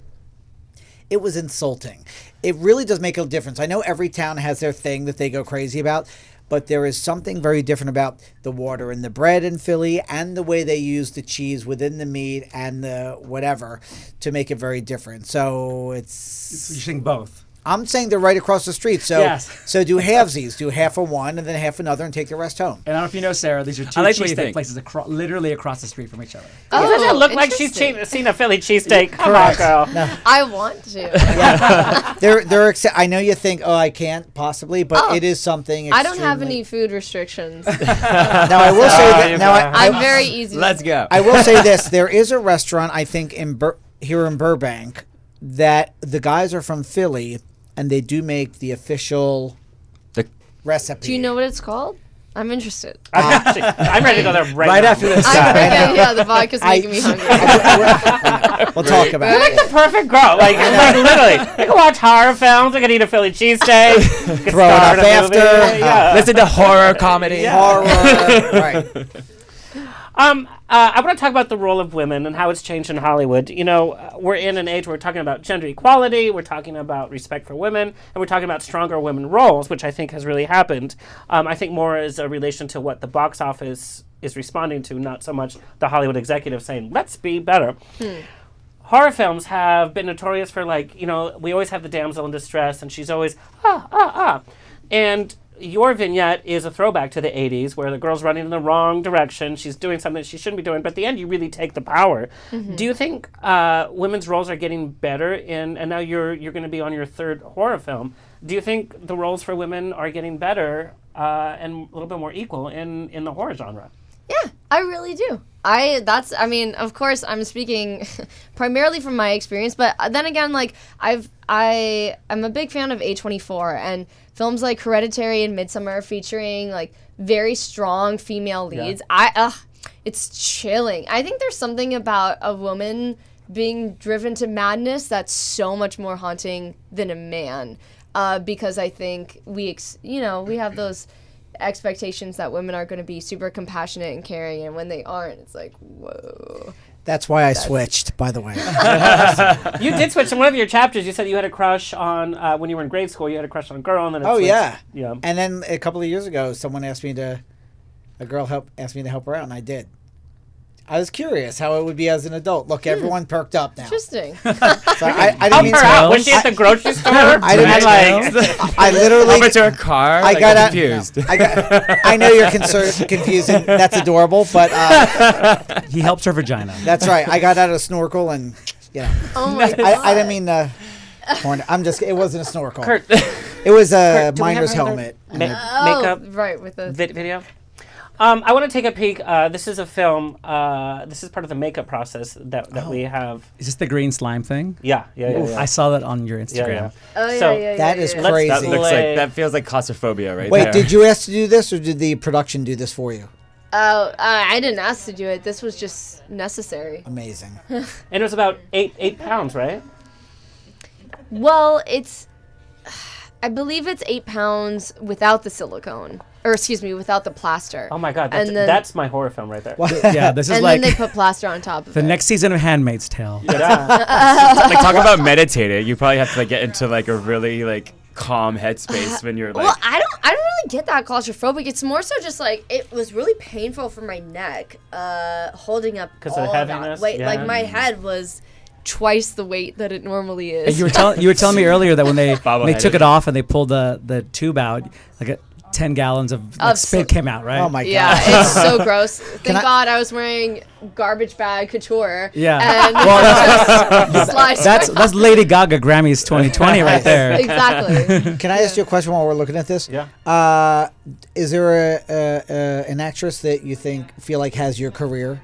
Well, there's an actor that I want to emulate. I really want to be like Bradley Cooper. I just think he has Tell the me something. No, I'm kidding. I know he has the perfect career. Like it's just he's done everything. He's done hilarious comedies. Like I loved Wet Hot American Summer and obviously Hangover. And then he's And then Alias back in the American day. Sniper, whatever. Yeah, an Elephant Man on Broadway. And to I'm voice on a Broadway. character, when you voice a character, that's like So basically, buku just bucks. everything. Just Yeah, to, like, he's be able to everything. be the yeah, chameleon and kind he's of thing. directing. Like that's so cool. Are you sad that I didn't name a female? Alexander has opinions. No, I'm not sad at all. I love that. No, I just saw A Star Is Born. Oh, you Yeah, just that's- saw it? No, I didn't just see it. I said I saw it, and I mean, yeah, it's like I feel like my opinions were my expectancies were very low, so I did enjoy it. I Same. had high Because expectations. everyone was talking about it so much, I was like, okay, if everyone's talking about it so much, I'm I going to just pull out don't like- Alexander and hate it. And I just as don't- I'm going into it. That's a good idea. no, I wanted to love it because I love the story. It's a tragedy. It's a modern day Shakespearean tragedy. Yeah. But I don't like when films and actors are like, look at me act right now. Look at me do this right now. It's so calculated. It takes the joy out of it.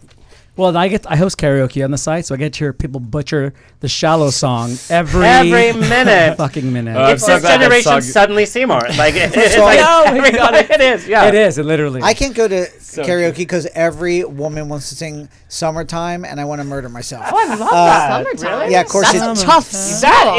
is. Okay, first of all, that's what I'm When's saying. the last time you went to karaoke? That's what he means. So it's like No a one- terrible no one- summer. No one should be doing it because they can't do it. Yeah. I really want to know, who did you feel was schmacting in that film?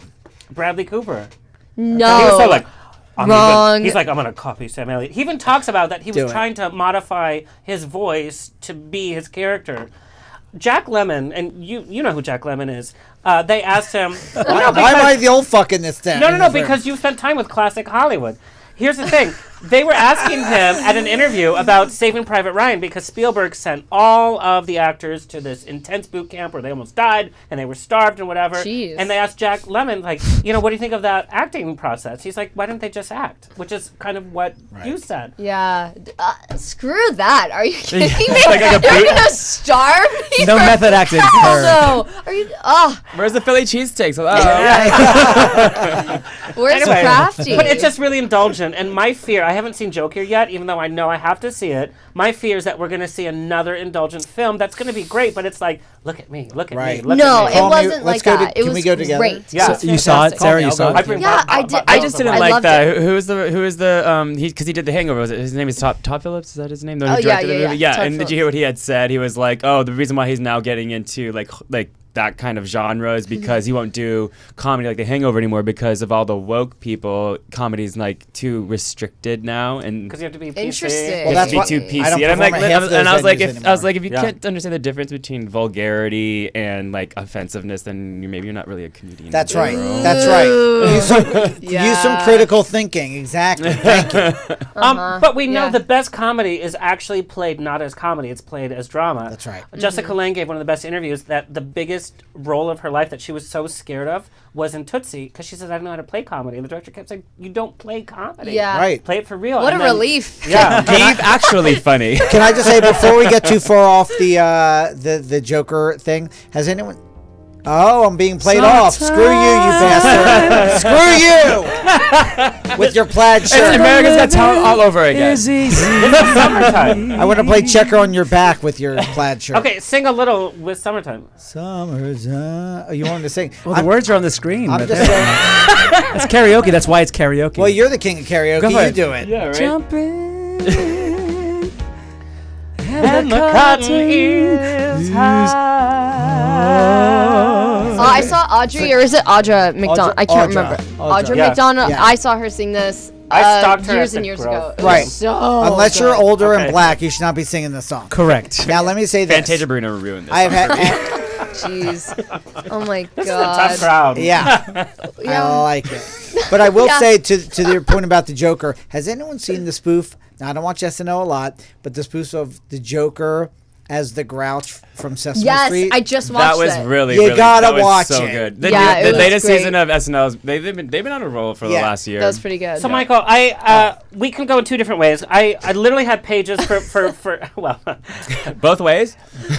no, I'm not. One way. I literally had pages of questions for both of you guys. So you guys have to come back. So there's two ways that we can go. I want to either talk to you about Kevin Spacey and working with him because that was an intense period of time. I'm not even talking about his digressions, but I'm talking about the project you work on. Right. Or I also want to talk about having this childhood dream working with Jim Henson and Sesame Street, which you actually did, and I want to know like what happened. So which one do you It's want? Take it to the poll the group, which I think we all have done once before, haven't we? Taking a poll. Yes. I'm curious about the Kevin Spacey thing. I was curious about Jim Henson. So Oh, Sarah, what's- you want to The be tiebreaker. Can you do both but talk really fast? Talk like Alexander. Can you talk like right. Yeah, Alexander? talk like Alexander. I'll mix them together. I want to know if you talk like you do at the top of the show, like when you wake up in the morning. That's what I I wanna know. do. I do. You do. Come on, good to see it. Let's Steven, meet like, Hide, I'll text when I wake up and I'll be like, no, and then the show, blah, blah, blah, blah. Like, I wake up on this beat and I go to bed. I'm like, okay. Meanwhile, I I'm just gonna send have to back a send this meme, and email, I'm blah, like, oh, shut blah. He up. literally does that. Wait, The you should newest- really mess with them and just go, who is this? Same phone. Who's this? Right. Yeah. The newest fad is just to have a like towards your text or a Right. Thumbs up. Oh. I hate that. Right, Yeah. Very dismissive. Okay, so I'm going to be the tiebreaker here. Please do. Because other people have talked about Kevin Spacey. Just know that in his book, he talks about it. It's actually a great acting experience. Yeah. And that's what that was. So get the book and read it and find out. Right. Jim Henson, go. Yeah. Because you talk a little bit about your time. And Kurt, if you could show the pictures again. You know, when we're kids and when we have our idols in the entertainment business and you finally get to be on it, it could be good, it could be bad. Sometimes you shouldn't meet your idols. Sometimes you shouldn't be in that environment. And I know you were on for a very short time. Right. So tell me what happened. So, first of all, like most puppeteers, I mean, while a lot of my career has been in front, it would be perfectly fine with me to never, ever be seen. I feel that puppetry, particularly in film and television, while even by the union standards, we still have to fight to have an actor's contract. Yeah. They try to contract us like, props or stunts when we're doing double the stressful work. It is very difficult work technically and performance-wise, but it's comedy and technology and music and everything all in one performance art. So like most puppeteers, I was enamored out of the womb. Sesame Street was my jam. I was so Jewish. How Jewish were you? Thanks for asking. I was so. Oh, man, I I should have have audience never participant. loved you more. I was so Jewish that when I was like 4 or 5, I was stressed that I wouldn't grow up fast enough to learn to drive to move to New York to audition for Jim Henson. Like that's Right, so wholesome. that's how bad I wanted it. Yeah. So there are several stories in the book about how this came to be, the different auditions and things like that. But I did have a stint on Sesame Street, and I don't know how much I can really talk about I don't know what you want me to talk about. Why it was so short? Is that what you want me to talk about? Or how about talk about people that might be meeting their idols or working at their dream Oh, job, that. and it Yeah, yeah, doesn't yeah. go right. Sure. Okay. So this did go right. My parents took me on when the Muppets were shooting Muppet 3D, which it was for many years at Disney MGM Studios in Florida. I'm on a national tour. I'm sorry, it's the vodka, I think. That's how we got the I story. want to be on a national tour. Equality vodka. That's pretty good. Yeah. It's getting Yeah. real good. Who's driving me home?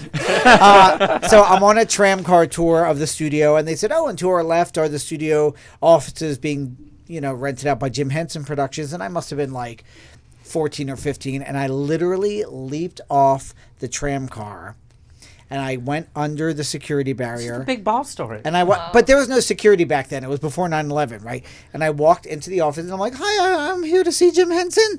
And they're like, "Oh, well, he is not here right now." But and then just as we're talking, he walked in with someone, and you gotta know. I mean, for anyone my age, this was the precipice of what your generation is seeing everywhere. I'm not talking down to you. I'm just meaning as far as what you know as technology and special effects and puppetry and children's television. He was really the patriarch of that, and that was just starting. Movie magic and all that stuff. So he walked in, and I walked up to him like, "Oh, Mr. Henson, I'm Michael Paul, and I want to work for you one day." And he sounds just like Kermit the Frog. He's like, "Oh, I really appreciate that." And I'm just losing my shit, And he actually gave me his office address. He's like, "Oh, you should write to me in this net." So I write to him, and his office, some cookie cutter letter I got, said, "We'd like to welcome you, offer you time up in the workshop." And I was in Philly, and they paid for my bus pass to go up to the workshop. And for me, the Muppet characters, Sesame Street in particular, even the biggest stars are gobsmacked. I mean, when they see Oscars Can, they go absolutely berserk. And so to come when you work in that circle, they want you to be respectful of the characters, but they don't want you to be fans, because otherwise how can you work in that world? Right. Yep. So so I went up there and I got to kind of be a part of that. I never got to puppeteer opposite him, but I did get to puppeteer opposite, like Frank Oz, who did Miss Piggy and Grover and Fozzie and Cookie Monster, and he was who is not doing it anymore. He also did Yoda. He did the plant from Little Shop of Horrors. And for someone who was an uber fan, like whatever you care about, whatever planted that seed, these were the people. It's like the Meryl Streep of acting. Exactly. So it was a fantastic experience. And, while it was short-lived due to some drama that had nothing to do with me, I got my cast jacket. I had that experience. It was more than some, less than others. And, I'm happy to have participated, I'm jealous. I'm just gonna say. Yeah, I mean, That's so cool. I just love Sesame Street for the ABC that they gave us. A, B, C. Who was saying that again? Right. Oh, it was Patti LaBelle. Patti LaBelle. Yeah. Right. That was the other thing, having a lot of stars. But it was great. And, but I will say, a show that talks about caring and sharing. It is television and show business, just like everything else. So it's a little Game of Thrones here and there. And I wrote a script about it that no one will touch because it's too real. Yeah. So, but it's a wonderful legacy, and it's hard to, for the puppeteers that are in charge now, it is hard to replace iconic performers where you're not just doing an impersonation, but living the character. The landscape has changed quite a bit. So. There's a certain quality to like Throwback of Hollywood. We had one of the animators who was animated Hercules, Emperor's New Groove. Disney doesn't actually have pen and paper animators anymore. Right. So when they did Mary Poppins Returns, they had to call back the crew, which was Andreas, who we had on the show. And he talked about, the throwback to this is how it all started. Yeah. Like, never lose track of Yeah. where that comes from. Can I say to your point, there's a man named Floyd Norman who was one of the first African-American animators, not the Disney 8, but right after that, where Disney had originally let him go. He was a penned animator.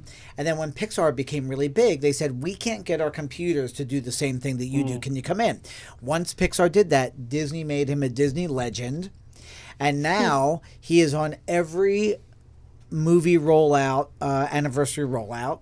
And he's a wonderful guy. You should have him on. He is fantastic. It's really amazing. What's your opinion on the new Dark Crystal? So I have a million friends on this show. The only reason I'm not working on it is because it's in London. They're hiring a lot of London people. I did hear that. I think that the terrific thing is that it's kind of like George Lucas. Before George Lucas gave Star Wars to Disney, he was all into CGI. Now, the characters were too computer animated, and to me, the characters look a lot better when they're rubber puppets with slime on them. It's a lot more realistic. Yeah. It was too controlled. The Dark Crystal is, I would say, 92% puppets, which, of course, gives us more work.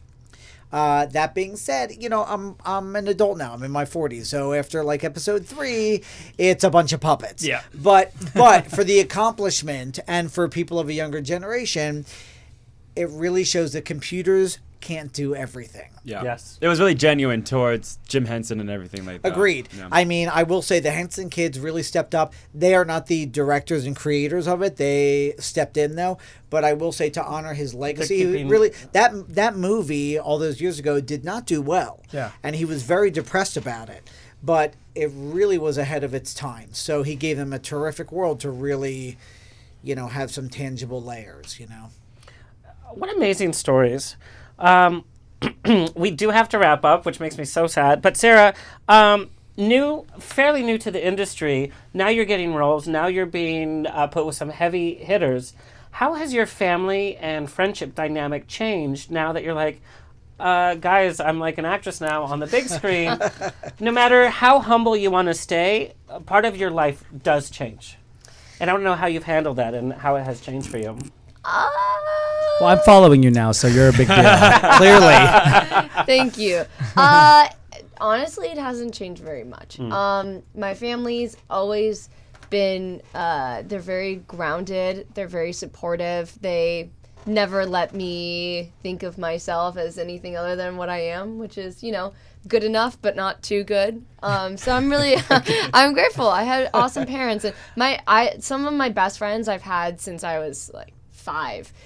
So I'm really lucky in the sense that like no one thinks of me any differently, and I wouldn't want it to be any other way. So, it's kind of a boring answer to your question, but honestly, no, I love that. How many of us are still friends with people that we grew up with? It's a tough industry. Mm-hmm. And to your parents being supportive, I know that they drove you all the way to ACT when you guys were in Sonoma County. Yeah, which is it's like an hour plus drive. They would drive me into the city I started acting there when I was 8, and then I did A Christmas Carol when I was 12, and we even got an apartment in San Francisco when we were doing the shows. It was one of my best childhood memories. I'm so lucky. I remember my dog Ruffles. She'd never seen a hill before in her life. And we were a few blocks, we were like on Sutter, and we were a few blocks away from Nob Hill. And taking Ruffles up to Nob Hill, she didn't know how to use her muscles to walk up a hill, so she tried walking up sideways. I've done that. So Ruffles didn't have ridges. That's me on a Thursday night. Yeah, it's being Santa Monica and La Cienega right there. Ruffles had no ridges. No ridges. All right, you guys, we literally could talk for hours, and I literally have 3 more pages of questions. We end the show by doing a little rapid fire. It's nothing too intense. Just give your fast. There we go. There's our Star Trek rapid fire. So who wants to go first? Was it rapid fire questions? Yeah. Steven. Oh. I've almost run out of questions for you. Because remember when I know so much and you've done the show so Never have I ever. Yeah. Steven, the biggest dating red flag. Biggest dating red flag? Yeah, that people should have.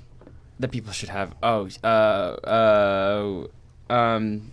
If you're a picky eater, I don't know. I don't like that. I don't like that at all. I'm like, if I don't like picky eaters. High maintenance. Yeah, just like. Well, high maintenance is different than picky eaters. There's certain things I cannot eat. Okay, but that fine. Like vegetables. Okay, but if you're like everything's on the side. Yeah, like Right. yeah, sort of like that, where it's just like a whole production. And I'm just like High maintenance. Yeah, I Okay. guess high maintenance. Yeah. I guess. That's actually pretty good because that's how they're going to deal with everything. Yeah. Okay. Biggest photo shoot pet peeve, like when you're on set and it's a photo shoot. Biggest thing that gets you upset. Condescension. I haven't really worked with a lot of photographers that have done it, but I've worked with a few, and it's a difference between giving direction and then talking down. And I don't like when someone talks down to me because I know what I'm doing. I'll do what you want, but don't talk to me like I'm stupid. I hate that. I hate that. What's 2 + 2? It's 5. Duh. Stephen Dehler, you have to gain 50 pounds or have a tattoo of a flower on your face for life. Which one are you doing? Oh, that's easy. Gain 50 pounds? I'll just gain 50 pounds of muscle then. On his face. He can do it. Oh, okay. You are naming. He's a big Britney Spears fan. Just so you know, Duh. you are naming Britney Spears' new album. What's the title? Blackout 2.0. Duh. Yes. Just waiting. All blackout. Next rapid fire. You guys have to check out Stephen Dehler on YouTube, by the way, for his beautiful piano playing. Ooh, Stephen I love Dehler. piano. Yeah, I'm classically trained pianist. Classically trained. Those are my Did he- favorite Yeah. posts he does, or his piano playing. It's funny because he posts him playing piano, and it gets some good traction. He plays that same piece shirtless or pants almost off, and it's like. Yeah. Does that bother you? No, it doesn't. It doesn't bother Because me. Sex it bothers sells. me. Sex sells in general. Like I Yeah. mean, like. During the holidays, got it, we flaunt play it. his Linus and Lucy theme for the holidays. And Oh yeah. Do you write any Very pretty piano songs? pianist. I should play with no, my I pants was down. mostly a sight reader. Oh, wow. Okay, very cool. I'll check you Pull out. that up. So, Stephen, you can play one piece in front of Carnegie Hall. What's that piece that you're playing? I would play Rhapsody in Blue. Oh. That I literally listened to that today. It's one of my favorites. This, because you do meditation. Yes. This piece generally gets me into like a sassy but quiet state. 38 pages front and back. Woo. If we could just afford a piano. I mean, my God. I actually donated a keyboard. There's one I here. have an electric keyboard. Okay, next yeah. time, grab it. Stephen, tell people where they can find you. You can find me on social media at the only Steven and that's with a V. Yes. People do get that wrong. He does have that V in the front, too. The double V. Yeah, on Instagram, and then Stephen Dehler, Dehler on on Twitter, and then on Facebook.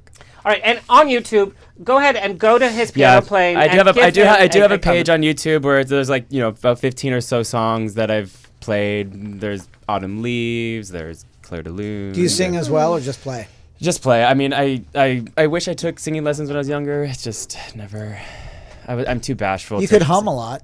Yeah, I guess, right? Or do a little whistling. Why not? We'll give a hummer. That's what the interviewer asked Julie Andrews on this amazing interview. Back to that you Julie could talk Andrews. I love this. She's like, so, you can whistle. And she was like, What? yes. That was in the Stupid. She said, so you're a whistler.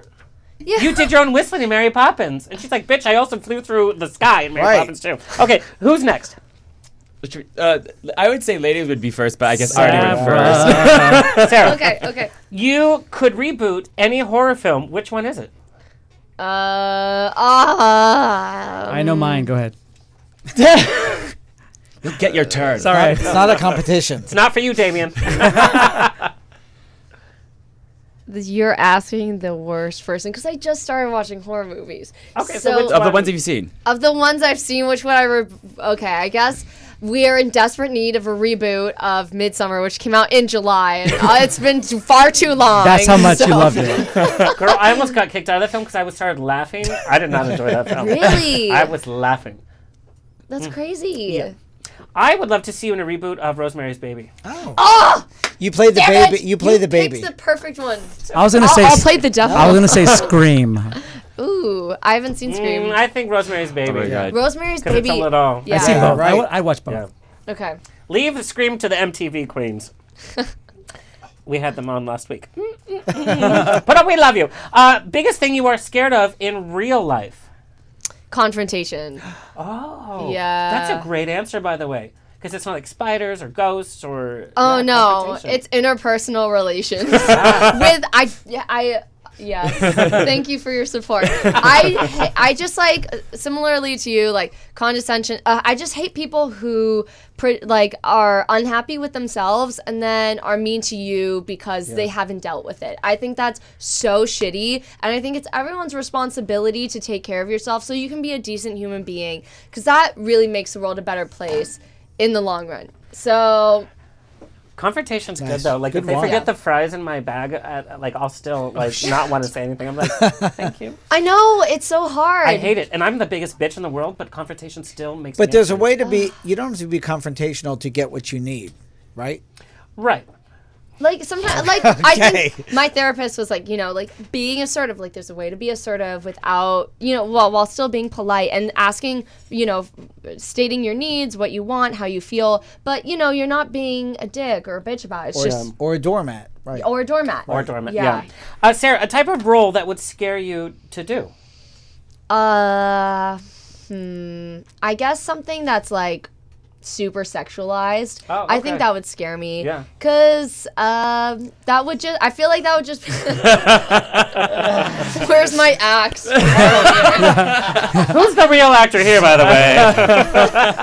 I just, I don't know. I just feel like that would be uncomfortable. Because I want to have kids one day, and I just like, I want to limit the trauma. Yeah.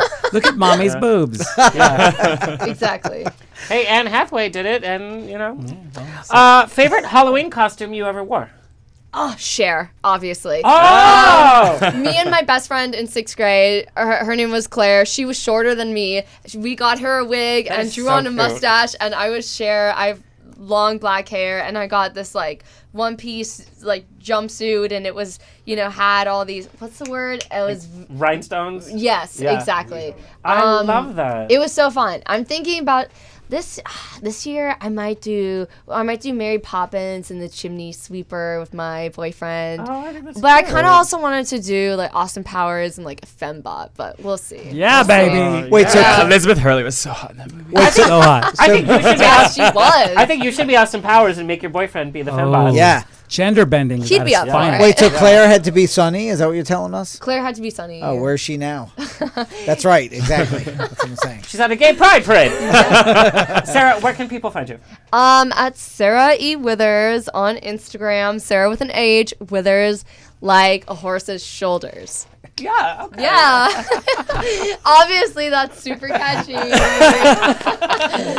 like, Do you do that on an audition? Wait, Stephen, That's a good thing to say whenever you go to a bar and tell the security, so they never have to ask for your ID again. You're like, Yeah. that's how you remember me. hello. Okay, who's next?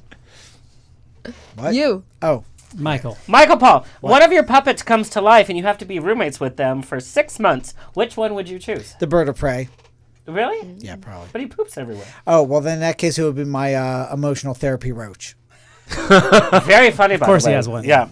You are producing a talent reality TV show. What will you never allow to be considered on stage as a talent?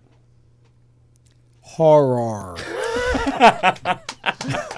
Wow. Okay, you have to audition for American Idol. What song are you singing? Summertime. Yes, thank you. It's my producer. That's right. There you go. Oh, was that not good enough? Okay. I will say, happy birthday. For America's Got Talent? Yes. Because they would put you in the worst singer clip. Right. Oh. Exposure. Yes. Publicity I is want to be bad publicity. consistent. Right. Biggest choice that you've made in the industry, a role you didn't take, or a job you did take, or something along those lines. What do you most regret? Oh, wow. Have you not read the book? I've been scraping and scraping for those kinds of choices. But was there one thing you're like, oh gosh? Gosh, I know you want an answer. I just don't. Maybe doing drag. I was asked to do drag before. Why are you laughing? Screw you. Chunky marinara right here. Oh, yes. Ben Yonsei. Wait, chunky marinara. Mine was tequila mas. Wait, or itchy urethra, or Oh my god. Okay. And wait. One more.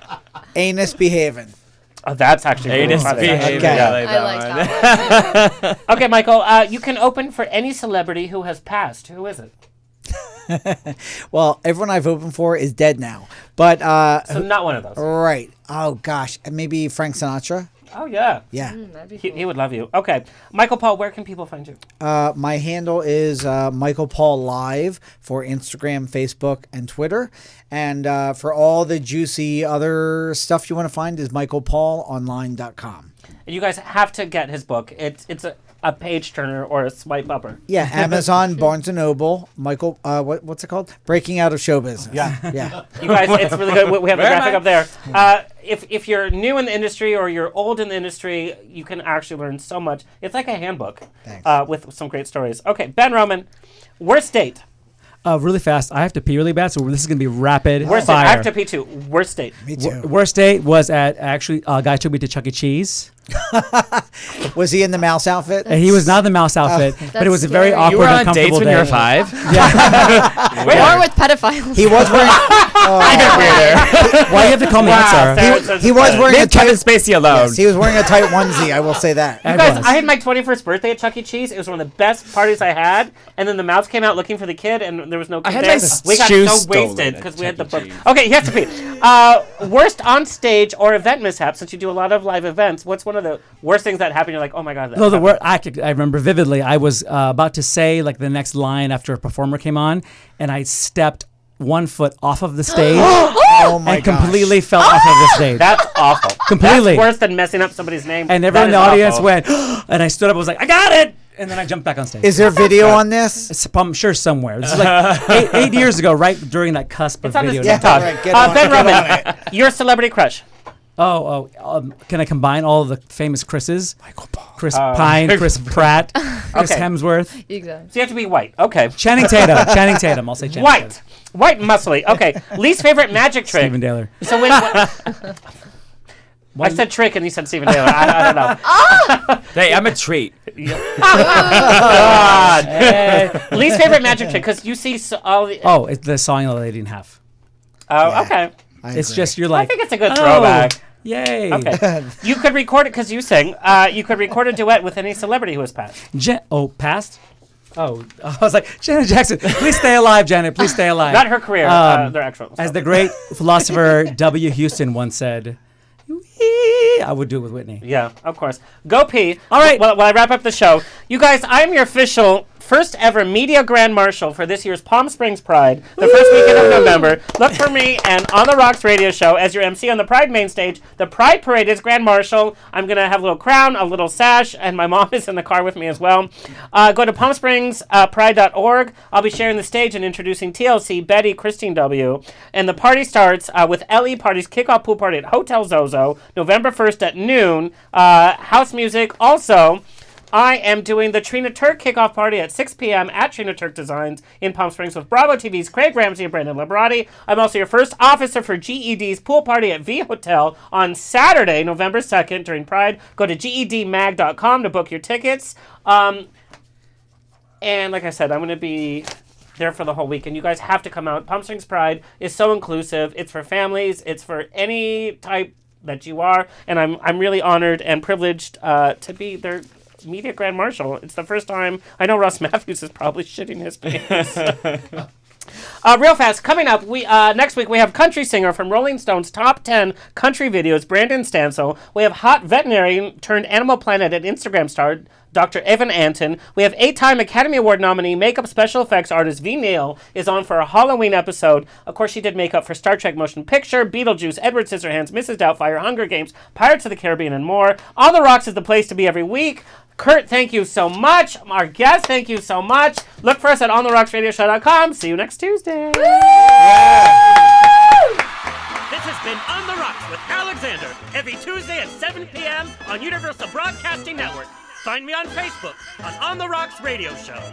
Tweet me or Instagram me at On the Rocks On Air. See you next Tuesday.